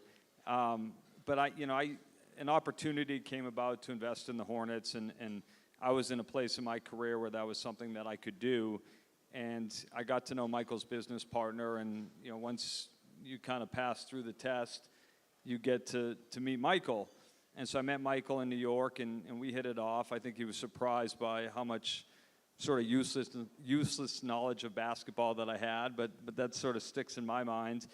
And so they invited me down to Charlotte for a game. And my sense of the situation was, if the game went well, if Michael and I had a great night, that there was going to be an opportunity to invest in the team. So I fly down to Charlotte with the guy that was helping us broker the deal, and we did a tour of the arena, and we sat on the court. And Michael was up in the suite, and the Hornets were up 19 points at halftime. It was great. Everything felt great. We're playing the Knicks. I hate the Knicks, so even that was great. And the Knicks had a bunch of injuries. And so at halftime, we go up to the suite. Michael's in a great mood. He's giving me a hug. Hey, Gabe, how you doing? I'm like, wow, this is great. We're going to get this deal done. And the second half started, and things just fell apart. And next thing you know, the game was in overtime, and Michael's getting madder and madder. And I mean, you could just see as he's watching the game, in my mind, I'm like, he's like, if I were on the court, this would never happen. Like, that was what was going through his mind. I actually think the Michael Jordan 2018, it probably wouldn't have happened, let alone, the 1990s Michael Jordan. And so, the Hornets ended up losing in overtime. He literally stormed out of the suite. He was so pissed. And we were supposed to have dinner after the game. And so I looked at the guy who's brokering the deal. I'm like, he's not going to come, is he? So we went over to dinner, and we kind of sat in this room in the back because, that's where Michael Jordan sits. He's not going to sit in the front. And we waited, and he did show up. So it was a great sign. We ultimately got the deal done. But to experience, sitting next to Michael Jordan as a team blows a 20-point lead was an interesting experience. Well, Gabe, thank you so much. Everyone here is so lucky to have you. We're lucky to have you and Yara and the community. Thanks. Thank you.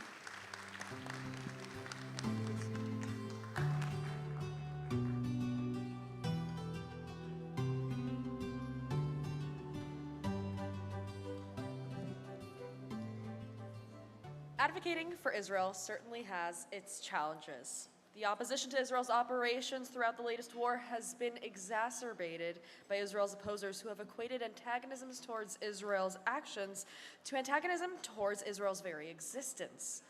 Those same opposers are aggressive in their so-called activism, severely impeding the work of activists worldwide. One of those who has maintained her strength, however, functioning as an active voice for Israel's favor, is our next speaker, who has gone television interview to television interview, advocating for Israel and even arguing for it against those who would see Israel isolated diplomatically and militarily. Ladies and gentlemen, I am pleased to present Emily Austin.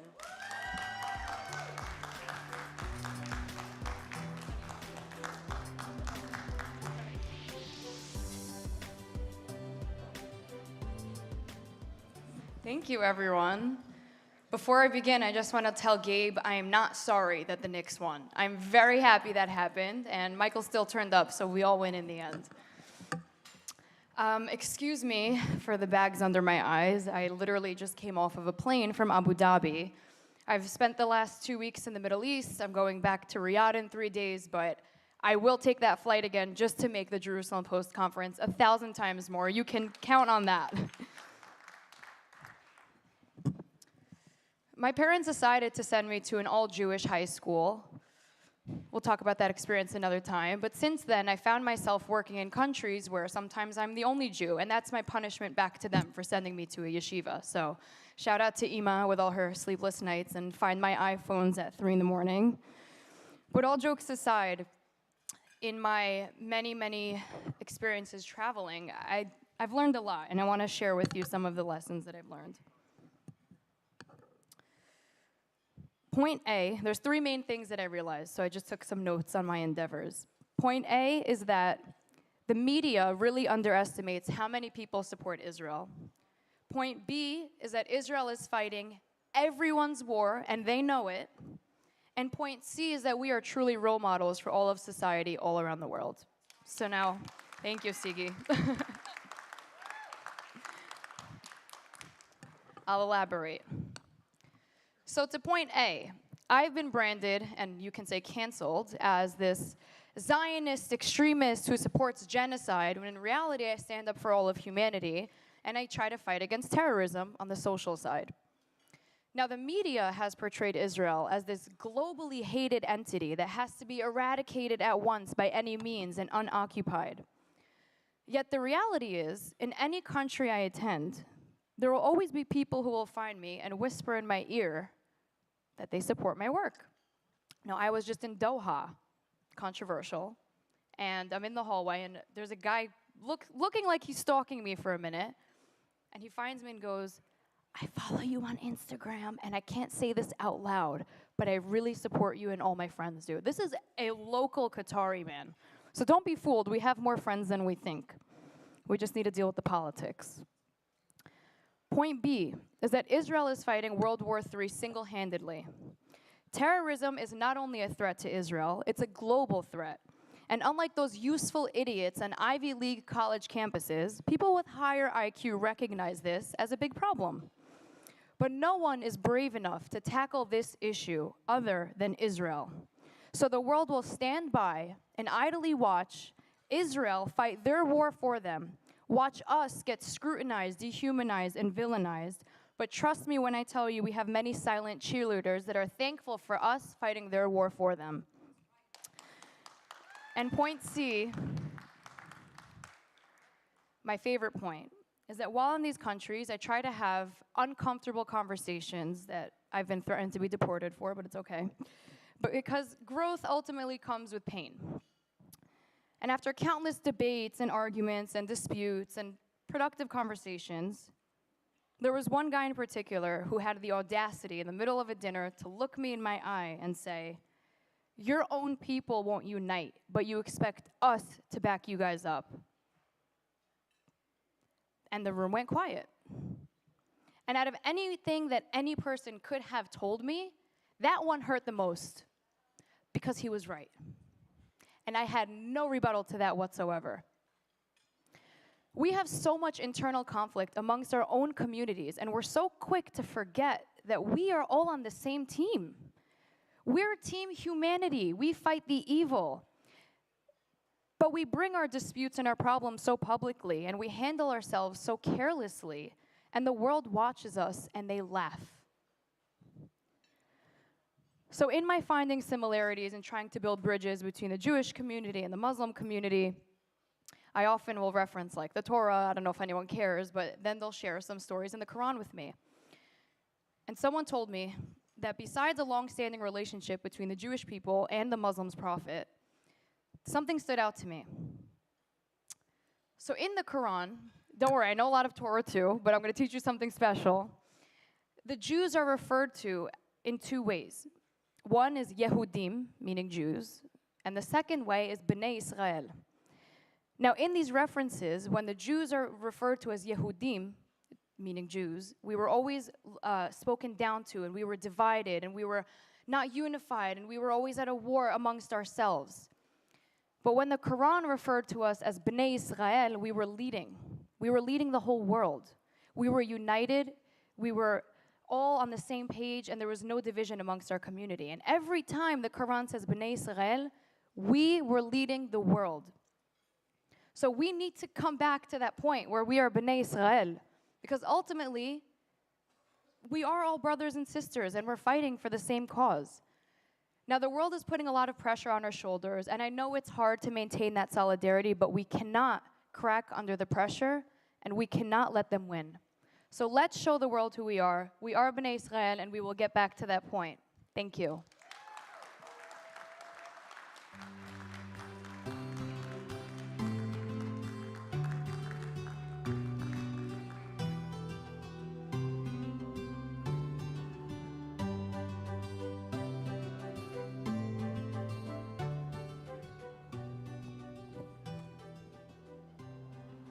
Thank you, Emily, for that enlightening perspective. Your ability to capture the nuanced narrative of our community never fails to inspire. And now we have the privilege of hearing from another visionary leader who understands the power of connection and community on a global scale. Michael Kaminsky, the president of Maccabi World Union, has dedicated his life to strengthening Jewish identity and unity across continents. His work bridges diaspora communities and Israel in ways that transform individual experiences into collective strength. Ladies and gentlemen, please join me in welcoming Maccabi World Union President Michael Kaminsky, who will be interviewed by Jerusalem Post correspondent Michael Starr.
Michael, thank you very much for joining us. It's always a little confusing when there's people with the same name on stage. Yeah, it's Gabe and Michael and Michael. Yeah. We'll take cues from the Iliad. You can be Michael the Important, and thanks to Sika, I'll be Michael the Single. Okay, I like that.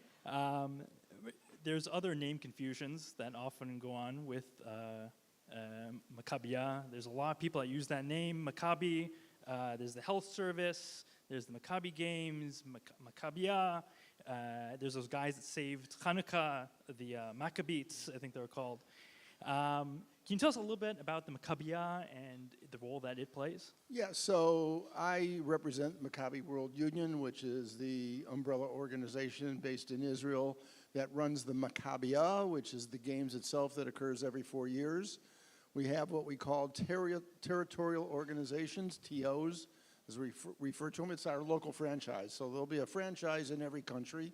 There'll be a Maccabi USA, Maccabi Canada, Maccabi Argentina, which hosted our Pan American Games last year, where we were privileged where President Malay showed up. So we have, in like 72 countries, we have our franchises.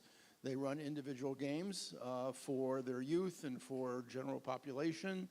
For us, we have a huge membership across the world. About 450,000 members belong to Maccabiah clubs around the world.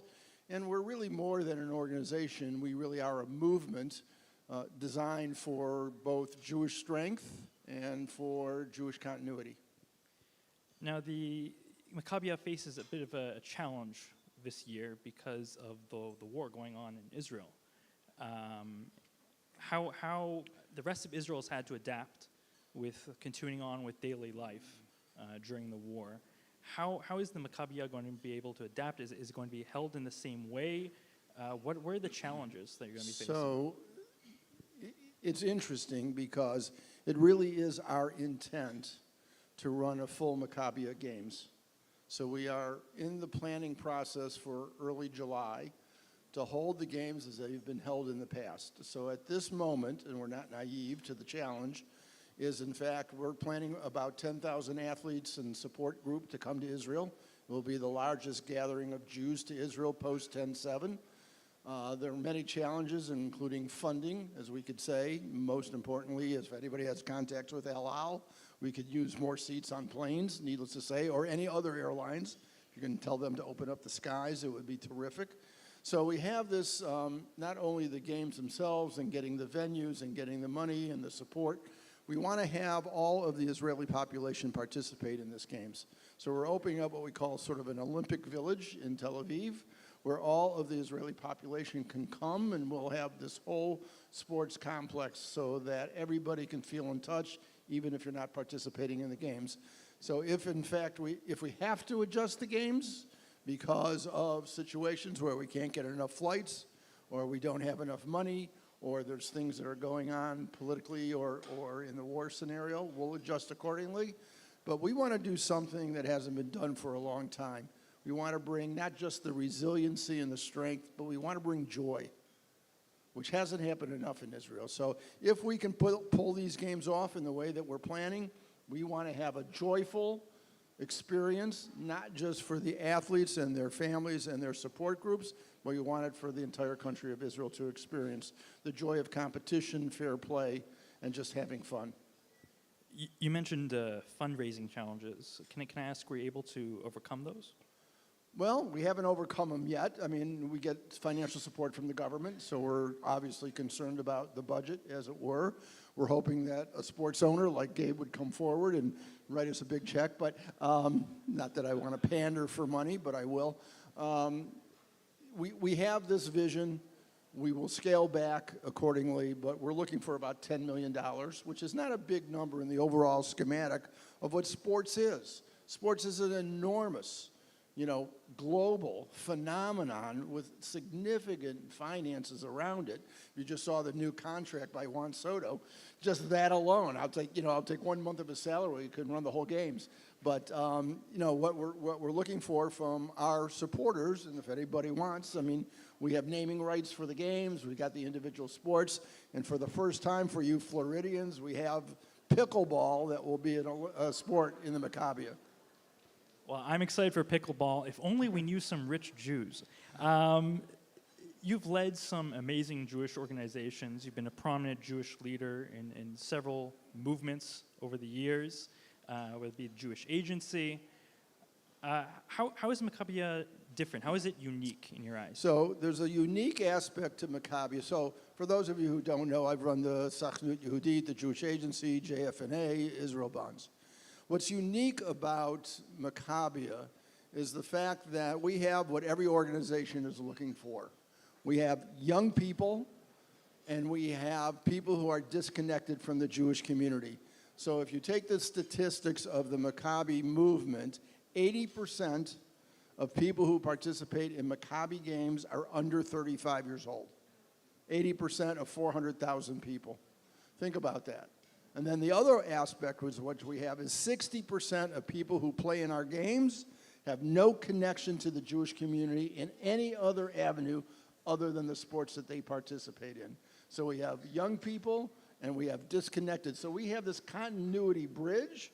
If we can figure out what to do to keep them engaged after their Maccabi experience, we'd have a better, more resilient, and more connected Jewish community. I think a lot of Jews kind of came into the fold and refound their connection after October 7th. And I think it's great that in the past they've done that through the Maccabiah, through these games, and I think that's even more important. Yeah, nowadays. I think it's really important to understand that sports is universal. It's not gender. It's men, it's women. Particularly, we have an enormous Paralympics. They all go on concurrently. So we bridge politics. If you're left or right, you can compete on any of the sports, basketball, soccer, football, or any of the other paddle games, or we even have, some of our more senior people. We have people in their late 70s who are still playing ping pong competitively, believe it or not. And so it doesn't bridge age, it bridges age, it bridges gender, it bridges, people who are physically of less abilities. So within the Israeli society where there's so much Paralympians, potentially, we want to make sure that these games reach all sectors of the Israeli society. Yeah, you can play on the right side and left side of the field on the same team in sports. Left and right, they all meet in the middle. Maccabi, how did it respond to October 7th itself? Was it able to bring people together in that? For those who don't know, the Maccabi movement has a big campus in Ramat Gan. In that campus, we have a number of buildings, and we have a kind of an Israeli hotel. We also have parking. If people are looking for things, we have parking on our site. So when October 7th occurred, we actually opened up our facility that evening, and we have some Maccabi participants from the South. So within 1 week of October 7th, we had over 1,000 people of the South residing on our campus, recognizing that we were not a facility to house people with children and dogs and cats and all those other things. So we had to create schools, we had to create nursery schools, day schools, after-hour cares for and teen camps. So we literally converted this entire campus to not only participate or be used for sports, we literally converted the entire campus within days to house and create the resiliency and the safety for the people of the South. So we maintained about 1,000 people. We had glamping. We had people going on for psychological counseling. We opened up tents on our campus, and people resided in the tents. So we literally had, I think, more people on our campus residing for the period of time that the government supported it, which was an unusual occurrence that we could literally respond the evening of October 7th to tell people, you're welcome to come and just take over our site. Well, we are under the specter of war, and I hope we don't have to celebrate the Maccabiah and play these games in a time of war. Hopefully the war will be over by then. The hostages will be back in our arms. But if it is the case that we have to play during the war, I still look forward to the Maccabiah games. Thank you. I think we want to invite everybody. Come join us. We're opening up at Teddy Stadium in Jerusalem with the festivities. We want all of you to be with us. So thank you, and we look forward to having the games. Thank you.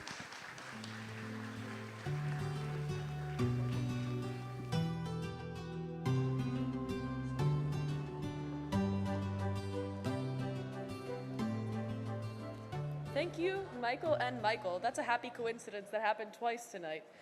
Are there any Tamars in the audience who want an interview? This is the time. It's great to hear about an organization that can bring such joy to our people, all the while strengthening our sense of community. And really, what is community? It is the thing that gives us a place, the people with common interests that we choose to surround ourselves with, but In times of conflict, communities can be tragically harmed, and with the ongoing war, that has made its way into politics. That's why our next speaker is so fascinating. She's the spokesperson for Jexit, a movement of former Democratic Party supporters who, due amongst other things to its outlook and policies towards Israel and the Jewish community, no longer supports the party.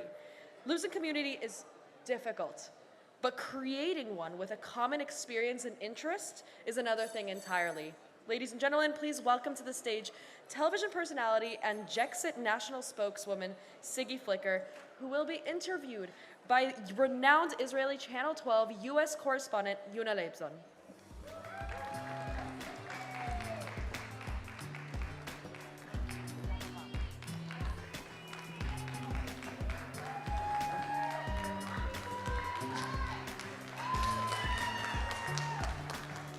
I want to say, Siggy, that you are a matchmaker, a reality TV star, a businesswoman, that you light up the room everywhere you go, and people know you by that, and we saw that right now. And what's fascinating is that you became from a Trump supporter to someone in his inner circle. Tell me, how did you meet him?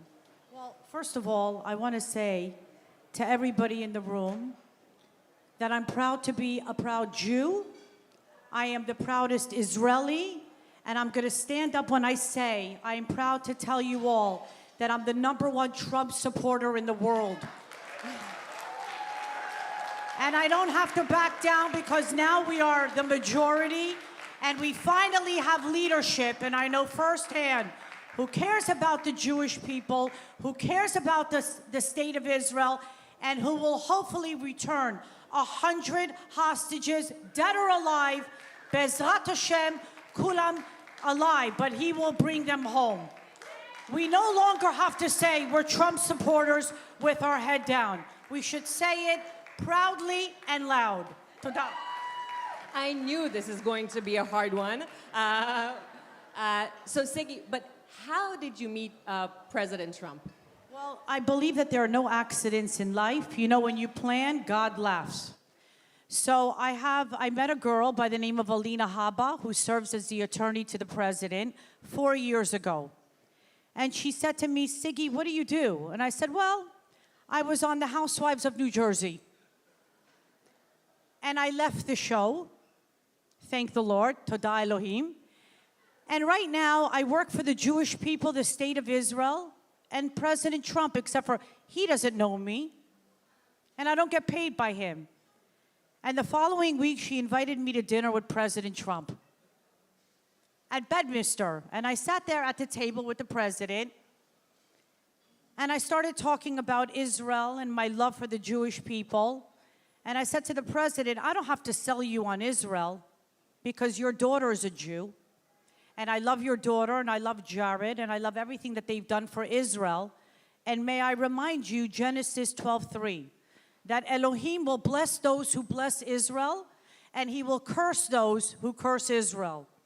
And he said, Alina, this one is a firecracker right here. And we just became friends over the years. And 4 years later, you know, I'm not working for him. I'm just somebody that enjoys his company, and he knows that when he wants the truth, he can come to me. And I've been fortunate enough to travel with him and to be on Trump Force One. And, you know, the president, he asks you a question, he already knows the answer. And everybody's around him has to really, really understand the genius of the man. He already knows what you're thinking. And every time I'm around the president, the first thing he says is, Siggy, you know, if I was president, October 7th would have never happened. And I said, okay, I agree with you on that, but what are we going to do about it now? And he goes, I'm working on it, and we're going to get them home. And I said to the president, you know, in Israel, a dead body is just as good as an alive body. Kol guf chayav lachzor la'aretz. Every body is a kadosh, is holy from God.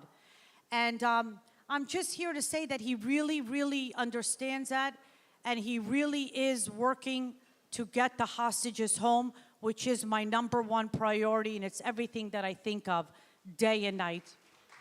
So you said that you've mentioned that to President Trump, and we've heard a lot from President Trump. Said he thinks this war should end. He said that the Hamas needs to release the hostages, or else, even before he comes to office.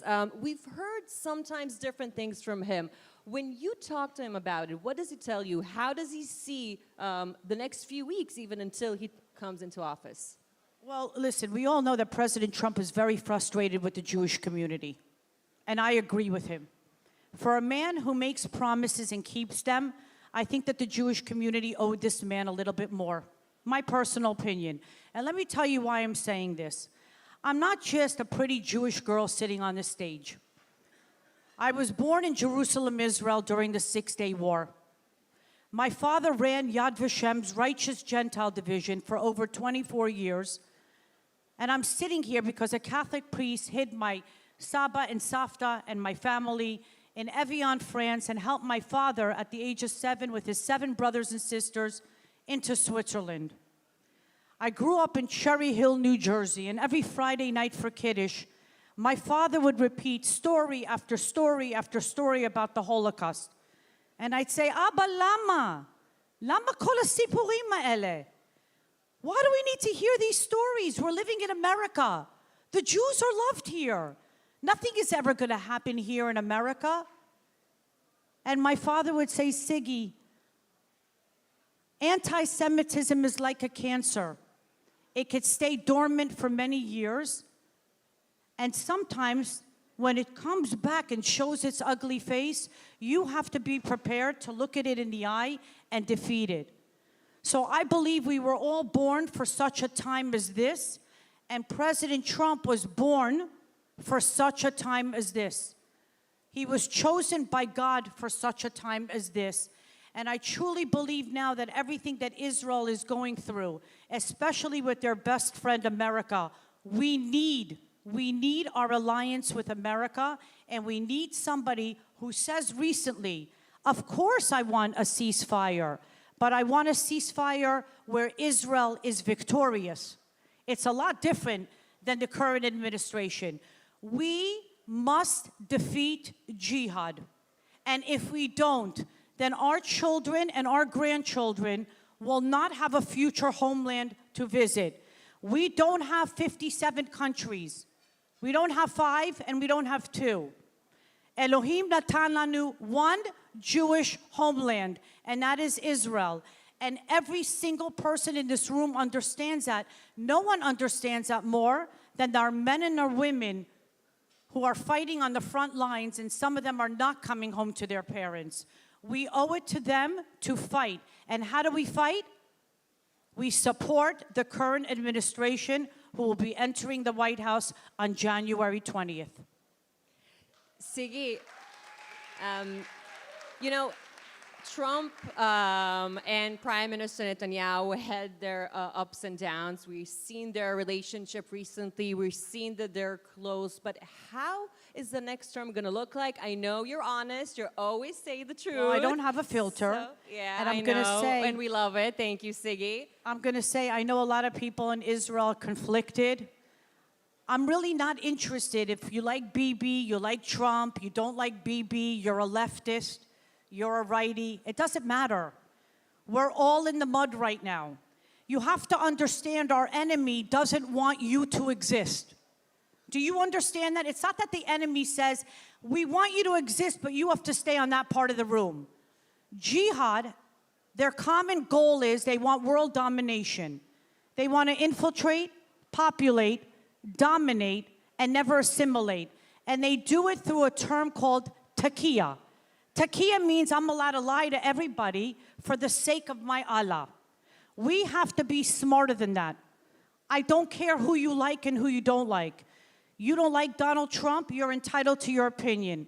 You don't like Bibi Netanyahu, you're also entitled to your opinion. That's what makes the world beautiful. But right now, we are in a state of war. And when I say war, I mean war. It's not just the war that Israel is fighting in the Middle East. Israel is fighting for the rest of the world because, as you know, these jihadis have been imported into every country. And they want world domination. They start with the Saturday people, and then they move to the Sunday people. And this country that we're living in is a Christian nation that was founded upon Judeo-Christian principles and values. We must make Judeo-Christian values great again, and that's what President Trump wants to do. But at the same time, Israel is America's first line of defense. And everybody in the room who's not Jewish, thank you for standing up for Israel and the Jewish people. And also know that the Christians' God, Jesus Christ, he never walked Mar-a-Lago, Boca Raton, or in Miami Beach. He walked Israel. And you know who's protecting all those sites in Israel? Our men and women, the IDF. So the world owes Israel a todah rabbah, for we are fighting everybody's war, even though some of them are not bright enough to see it. But I'm asking everybody, now is the time more than ever that we put our differences aside and we come together to save Am Israel Chai.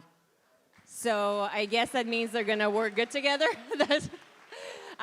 Last question, because we're running out of time, but you had a viral video with you with President Trump on election day, saying to him on election night, "You've got this." We saw you dancing in Mar-a-Lago. What do people don't know about President Trump that you got to see? Well, let me just say something about President Trump. He's actually the kindest, most down-to-earth person. And what do I mean by that? We're talking about a billionaire who's the most famous person in the world. But things that you should take home with you, that the president does not drink alcohol. The president loves McDonald's. The president loves music. He loves to be a DJ. He loves music. He loves opera. He loves Phantom of the Opera. He loves Pavarotti. He's a man that you could talk to him about everything, but most importantly, he loves his wife and he loves his children, and he's doing this because he loves his country. The most important thing is Donald Trump listens to two women in his life.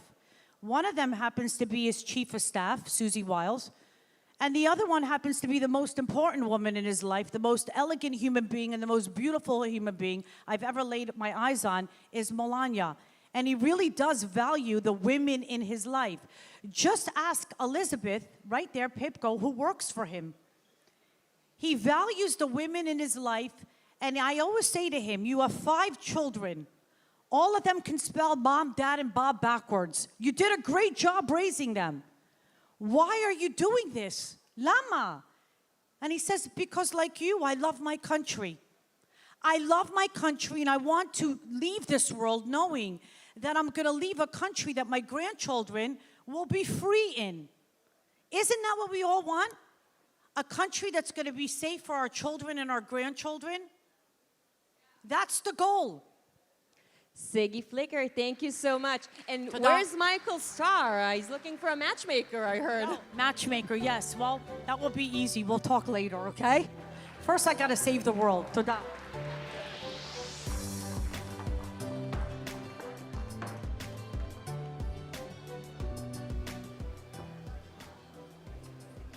Thank you, Siggy, for sharing your perspective and experience with us, creating a community that's truly an important factor. Our next speakers have managed to do just that. In Hebrew, it's called la'atof, to wrap those who need it in kindness and love. That's what Make-A-Wish does. For those who do not know this wonderful organization, its primary goal is fulfilling the dizziest dreams of children in serious illness. They not only bring joy, they bring the most important thing of all, hope.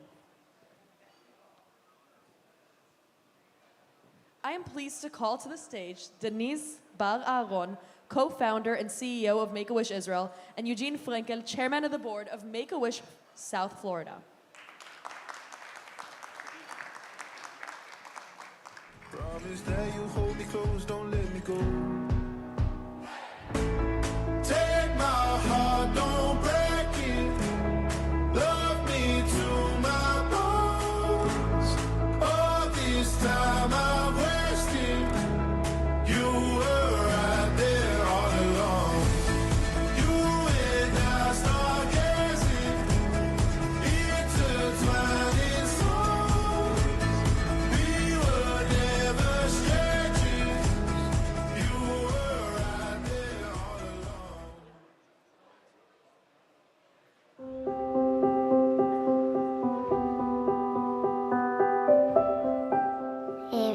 קוראים לי אלה, אני בת 8.5 ואני גרה בראש העין.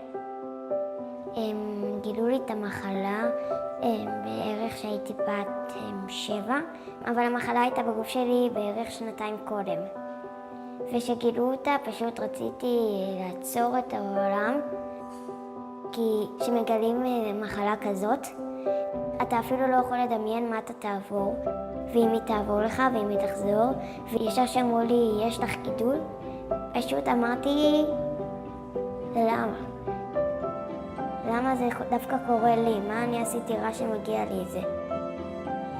כעסתי על מי שאמר לי את זה, כעסתי על הרופא שיבחן את זה, כעסתי על מי שבכלל לא הייתי צריכה לכעוס עליו, כעסתי על כולם, אפילו טיפה על עצמי. לידי, בגלל שאני ילדה קטנה, הם נראו אופטימיים, אבל כשהסתכלתי עליהם ממש, הרגשתי שהם ממש רוצים לבכות, ודווקא עכשיו התפקיד שלי הוא לנחם אותם ולהגיד שהכל בסדר.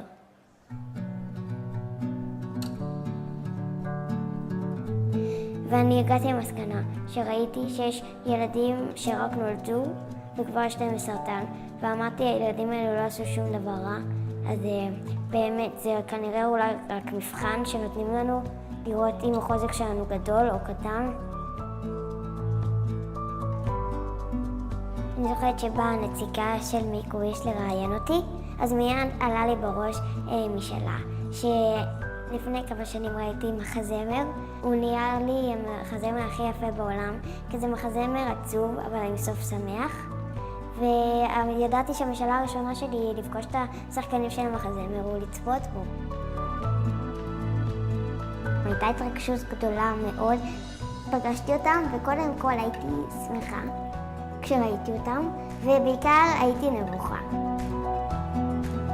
הנה הפוסטר הגדול, יש לי פוסטר גדול ופוסטר קטן. הנה הוא, זה הפוסטר הגדול שכולם חתמו לי עליו. והנה פה כל החתימות. המשאלה נתנה לי בעצם כוח של אם את תסיימי ותגידי לגוף שלך להצליח, אז את תדעי שיש לך עוד הפתעה שמחכה, אז את חייבת להשיג את ההפתעה הזאת. אז ממש ניסיתי להילחם, וכולם חשבו שאני לא סובלת וזה, אבל היו רגעים שפשוט סבלתי, אבל לא הראיתי את זה כי נשארתי שמחה מהמשאלה. כי בעצם אני יודעת, מגשימים לי משאלה, אז למה שלא יגשימו לי את המשאלה שאני אבריא? אם מגשימים לי משאלה אחת, יגשימו לי בטוח גם את השנייה.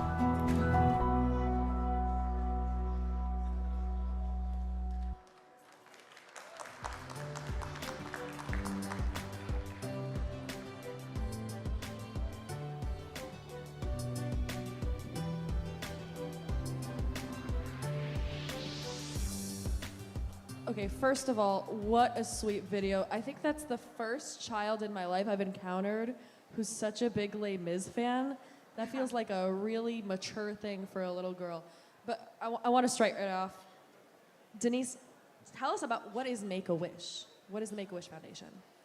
Well, as you could see in the video, Sorry, I'm going to interrupt yes. you. We can hear all the chatter in the background. If we could keep the volume in the room to a minimum, that would be wonderful. Thank you. I apologize. Yes. The Make-A-Wish Foundation is in 50 countries around the world, and we grant wishes to children between the age of 3 and 18. And as you could see, wishes are transformational. They're not nice to have, they're must-haves. And Ella is an example of that. And she said that at the end. If she knew that she could meet the cast of Les Miserables, she knew that she could also get well. So that's what we do. We bring hope, strength, and joy to these children. That's so beautiful. That's really wonderful. Eugene, as the chairman of Make-A-Wish Southern Florida and owner of Legacy Group, how did you get involved? Was there a particular wish that touched your heart? Before I get started, I think that it's good to get everybody's attention. I know there's a few folks at the bar. I hear a few folks talking. When I was coming here, I couldn't find any parking. So I started looking around, I looked up at the sky and I said, God, I'm coming to a synagogue. Please help me find some parking. Rabbi, I felt a connection. but I didn't hear anything back. All of a sudden, I see a car pulling out. I got VIP right up front. And of course, immediately I said, God, never mind, I got it. So, I can tell you that what Make-A-Wish does, what Make-A-Wish is not something that's easy to understand in an incredibly difficult time. We're not a want, we're not an option, we're a need. You ask me what got me interested, what got me involved, why I did it. I found the X factor of what it takes for kids to really get over that massive hurdle of a life-threatening illness. And what most people don't know is that most of the kids that get granted wishes survive. And it's because of us. Wow, incredible. Yeah, I'm sure, you know, the inspiration and hope, all that, it's such a driving force. Denise, you and your husband, how did you get involved with Make-A-Wish and ultimately Make-A-Wish Israel 29 years ago? I understand that some groundbreaking research was involved. Yes, yes. I do want to say, I want to add to Eugene before I answer that. So many of the children are surviving. This is true. But all of the people in this room have fulfilled their life wishes and their goals. And some of these children do not have the luxury of time. And that's what I want to just let everyone know in this room, that they don't always have that. And I lost my brother, David. He was 29 years old. And his wish, and that's why I say luxury of time, his wish was to go to India, and he never actualized that. And when I realized that, I said we should bring Make-A-Wish to Israel because I knew of the foundation, being a volunteer for Make-A-Wish in the US. So that is exactly what we did. We brought it 29 years ago and 6,000 wishes later, which is remarkable. Wow. Truly incredible. I knew that a wish could change a life just by witnessing hundreds and hundreds of wishes. But what I wanted was somebody to prove that. So I went to the Reichman University, at the time IDC, and I asked Professor Tal Ben Shachar and Professor Anat Shoshani to do scientific research proving that wishes are saving lives. And they did that. It was published in medical journals. It's the first of its kind. And since the US and our 50 chapters are using it, and it was translated in 7 languages. So we're very proud that Israel was groundbreaking. Incredible. Wow. I mean, truly a research-proven method of healing. So, Eugene, tell us about the Finker Freckle Wish House, other than the fact that it's quite a tongue twister to itself. Sure. So, before the idea of the Wish House came about, my wife and I were granting a wish. And we saw this beautiful little girl walk out, and she was pushing an IV pole with her in a very difficult environment, a difficult life. And her wish was something that was a result of her environment. So we as a family decided, how do we open up her horizon? How do we give this child an opportunity to wish beyond her current situation? And Norm Wedderburn, the CEO of Make-A-Wish Southern Florida, him and another gentleman, Sharif Malnik, came up with this concept of creating a headquarters, not so much a corporate headquarters, but a wish headquarters, a place that sick children can go to and come up with the most incredible dreams, incredible wishes to change their lives. And today I'm proud to say that in the middle of Miami, right by Brickell, the headquarters of Make-A-Wish Southern Florida is leaning over I-95 and is a beacon of hope, a beacon of success, and a beacon of these children being able to change their lives. Together with Disney Imagineers, We've created a place that doesn't exist anywhere on this planet for children to be able to change their lives. And that is what Make-A-Wish is. That is how Make-A-Wish changes lives.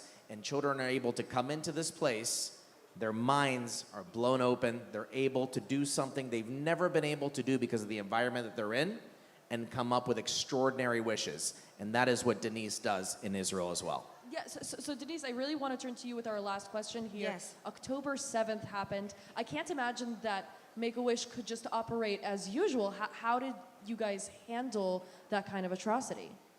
I have to be very honest. I turned to my friend Eugene. We were stuck. And the Finker Frankel Foundation that he and his family own saved the day, I must say. And I'd love Eugene to expand on that. Denise, you're very sweet, but I have to look at this room. When you think about October 7th and the charities that are supported after October 7th, soldiers, hospitals, defense, these are obviously top priorities. But nobody is really thinking about the fact that Israel must go on. Israel as a country must go on. Everyday lives must go on. Children still get sick.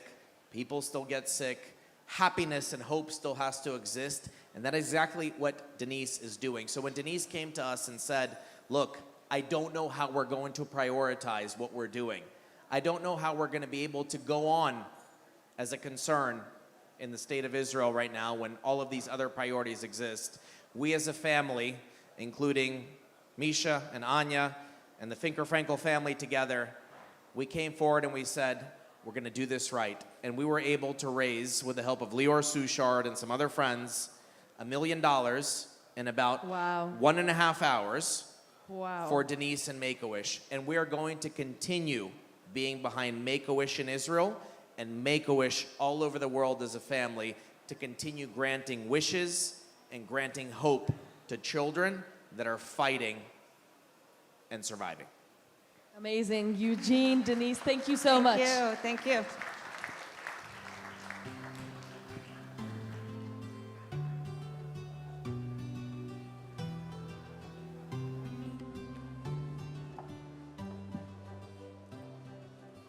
Ladies and gentlemen, our next appearance here needs no introduction. I am very pleased to welcome the incredibly talented Avram Tal.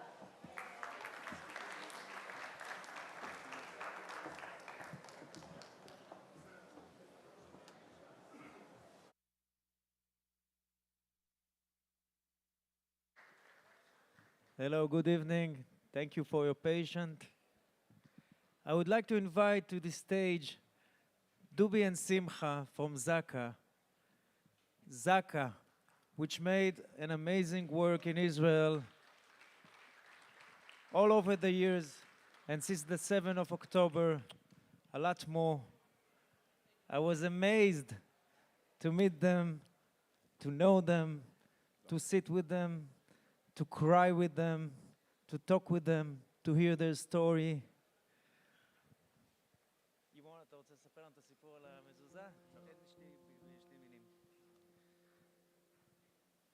I would like to thank everyone for being here. We have a beautiful story that's out of the darkness, the darkest moments that we had during the 18.5 weeks going through house by house, car by car, collecting whatever we had to make sure that comes to burial according to the Jewish halakha. And I had a beautiful story over there from one of the families that called me up and said, we survived, the mezuzot for sure survived. Before you walk out at the door, you'll get a pamphlet. The whole story, from beginning to end, is in the story, is in this pamphlet. This is the mezuzah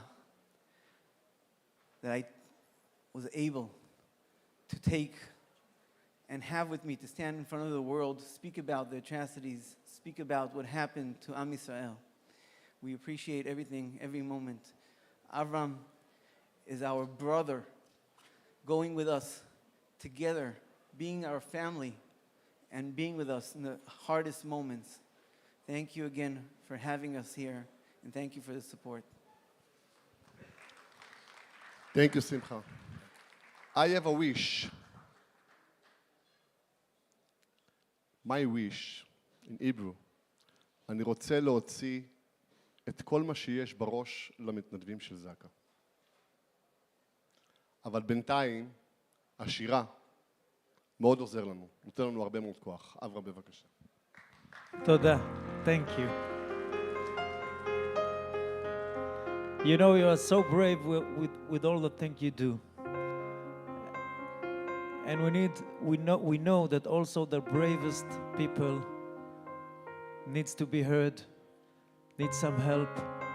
And this is what you are doing now in Zaka, with Chosen organization, to give all the volunteers of Zaka more strength to continue their holy work.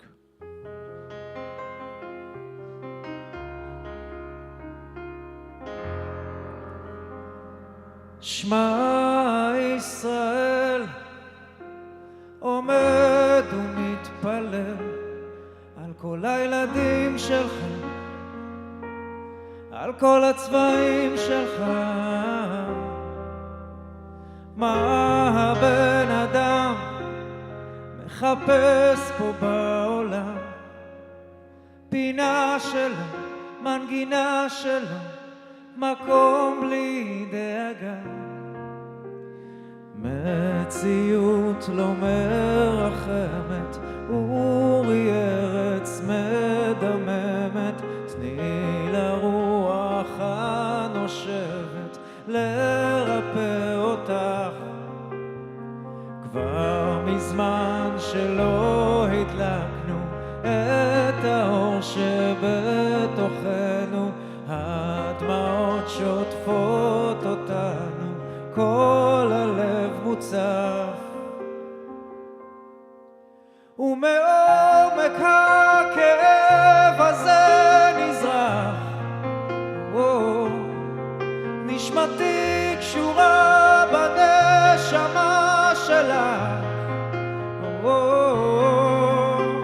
שמע ישראל עומד ומתפלל על כל הילדים שלך, על כל הצבעים שלך. מה הבן אדם מחפש פה בעולם? פינה שלו, מנגינה שלו, מקום בלי דאגה. כבר מזמן שלא הדלקנו את האור שבתוכנו, הדמעות שוטפות אותנו, כל הלב מוצף. ומעומק הכאב הזה נזרח, נשמתי קשורה בנשמה שלך. ומעומק הכאב הזה נזרח, נשמתי קשורה בנשמה שלך.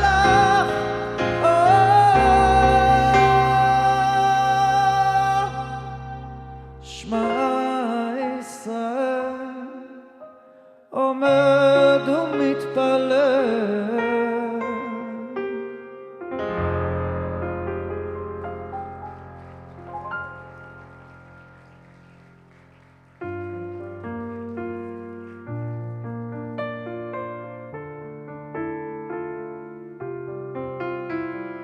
כל המקומות שבהם הייתם, עולמות שראיתם וגיליתם, כל השאלות שבדרך שאלת, לפעמים לא העזת לגלות אורות מהבהבים בשתי שניות, חולפים חיי אל מול עיני קולות.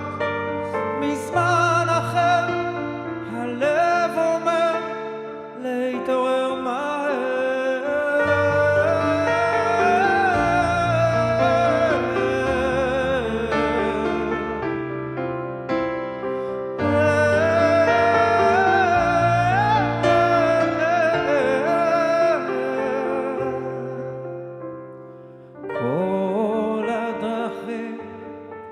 נפתחות לפניך, מתגלות מול עיניך, בחייך כל התהיות נעלמות ברגע, ועכשיו ברור מה חשוב ומה פחות.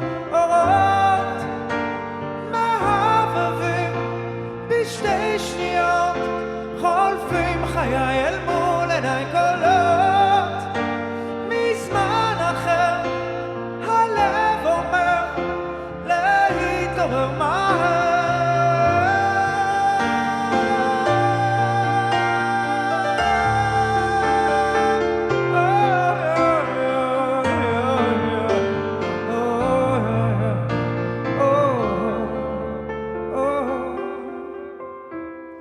כל הזיכרונות,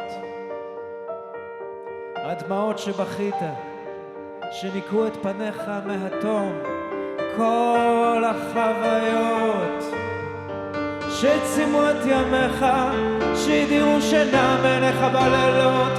אורות מהבהבים בשתי שניות, חולפים חיי אל מול עיניי קולות מזמן אחר. הלב אומר להתעורר מהר.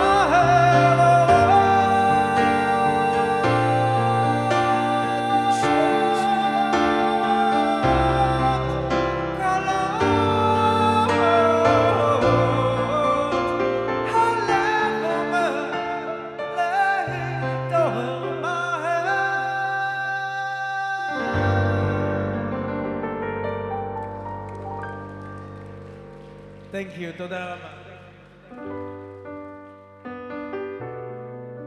This song, מחוזקים לעולם, it's called. And it says, המלחמות, ההיפוכים, בסוף יוצאים מחוזקים לעולם.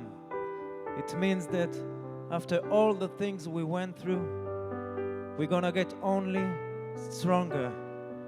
And I can see here the families. You want to join me? Come and join me. Come on. The family who lost their son on the 7th of October. Come. This song is only for you. Come. The bravest people I met during those last days. Shelly. Shelly, את יכולה לבוא להצטרף אלינו?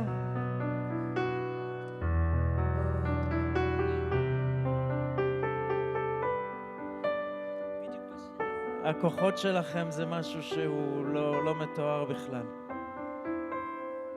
שלום. את ריגשת אותי ואת כולנו, ואני מתפלל וכולנו מתפללים שהבן שלך יחזור הביתה מהר.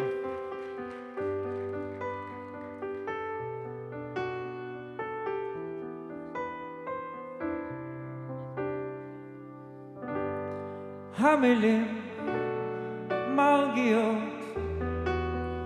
ורגשות סתום, כל מילה בול במקום, והלב נשאר אטום, והימים כל כך יפים, הלילות של החורף הזה מזכירים לי ימים קסומים.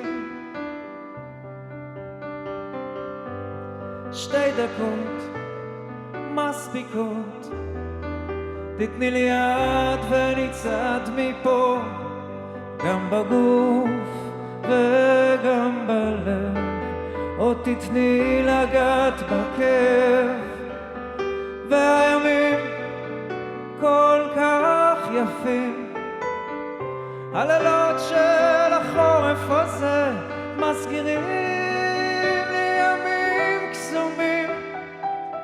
אל תדאגי, אני כאן, אני רואה שבחיים הגלגלים מסובבים את כולם, המלחמות, ההיפוכים, בסוף יוצאים מחוזקים לעולם.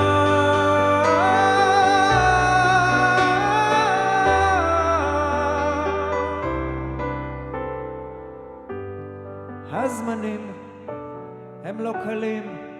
אני נעלם בין הצללים, מתעורר בבהלה ונמלט מהשכחה, והימים כל כך יפים, הלילות של החורף הזה מזכירים לי ימים קסומים. אל תדאגי, אני כאן, אני רואה שבחיים הגלגלים מסובבים את כולם, המלחמות בסוף יוצאים מחוזקים לעולם. אני רואה שבחיים הגלגלים מסובבים את כולם, המלחמות, ההיפוכים בסוף יוצאים מחוזקים לעולם.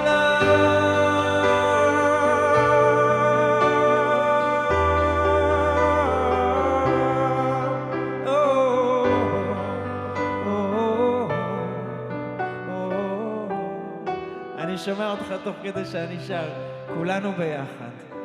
תודה על העזרה של כולכם. Thank you all for your support.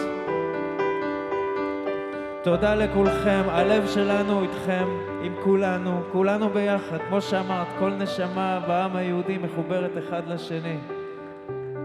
שנזכה לשובם של החטופים, שהלב שלכם ימצא מנוחה, תישארו חזקים. שנשאר מאוחדים בתוך העם שלנו, שזה הכי חשוב. תודה רבה לכם. תודה לדובי ולשמחה מזקה. בזכותכם אנחנו כאן. תודה רבה. ימים טובים, אמן. רוצים להודות לעמותת אור למשפחות שתומכת במשפחות השכולות, והם אלה שמוציאים אותנו מהבית וגורמים לנו לחייך ולזכור שצריך להמשיך לחיות לאורם בגאווה. אתם מדהימים. ואת שמחת החיים שאתם נותנים לנו, שהם ציוו לנו חיים. את החיים הם ציוו לנו בשמחה אמיתית של כולנו ביחד. אנחנו פה כולם בזכותם. וזה מה שנותן לנו את האור לחיות ואת האור להמשיך את החיים כולנו ביחד. אנחנו על הבמה הזאת כולנו ממשיכים את שמחת החיים שלהם. תודה רבה לכולם ולך איש יקר. תודה. אני רואה שבחיים הגלגלים מסובבים את כולם, המלחמות, ההיפוכים בסוף יוצאים מחוזקים לעולם.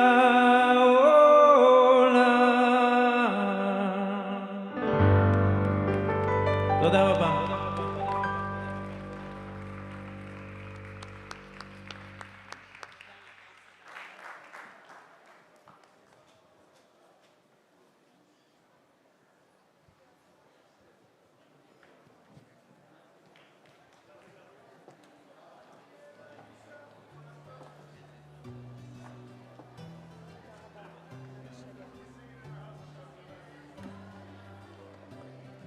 Ladies and gentlemen, I know you're getting restless. Not to worry, dessert is coming.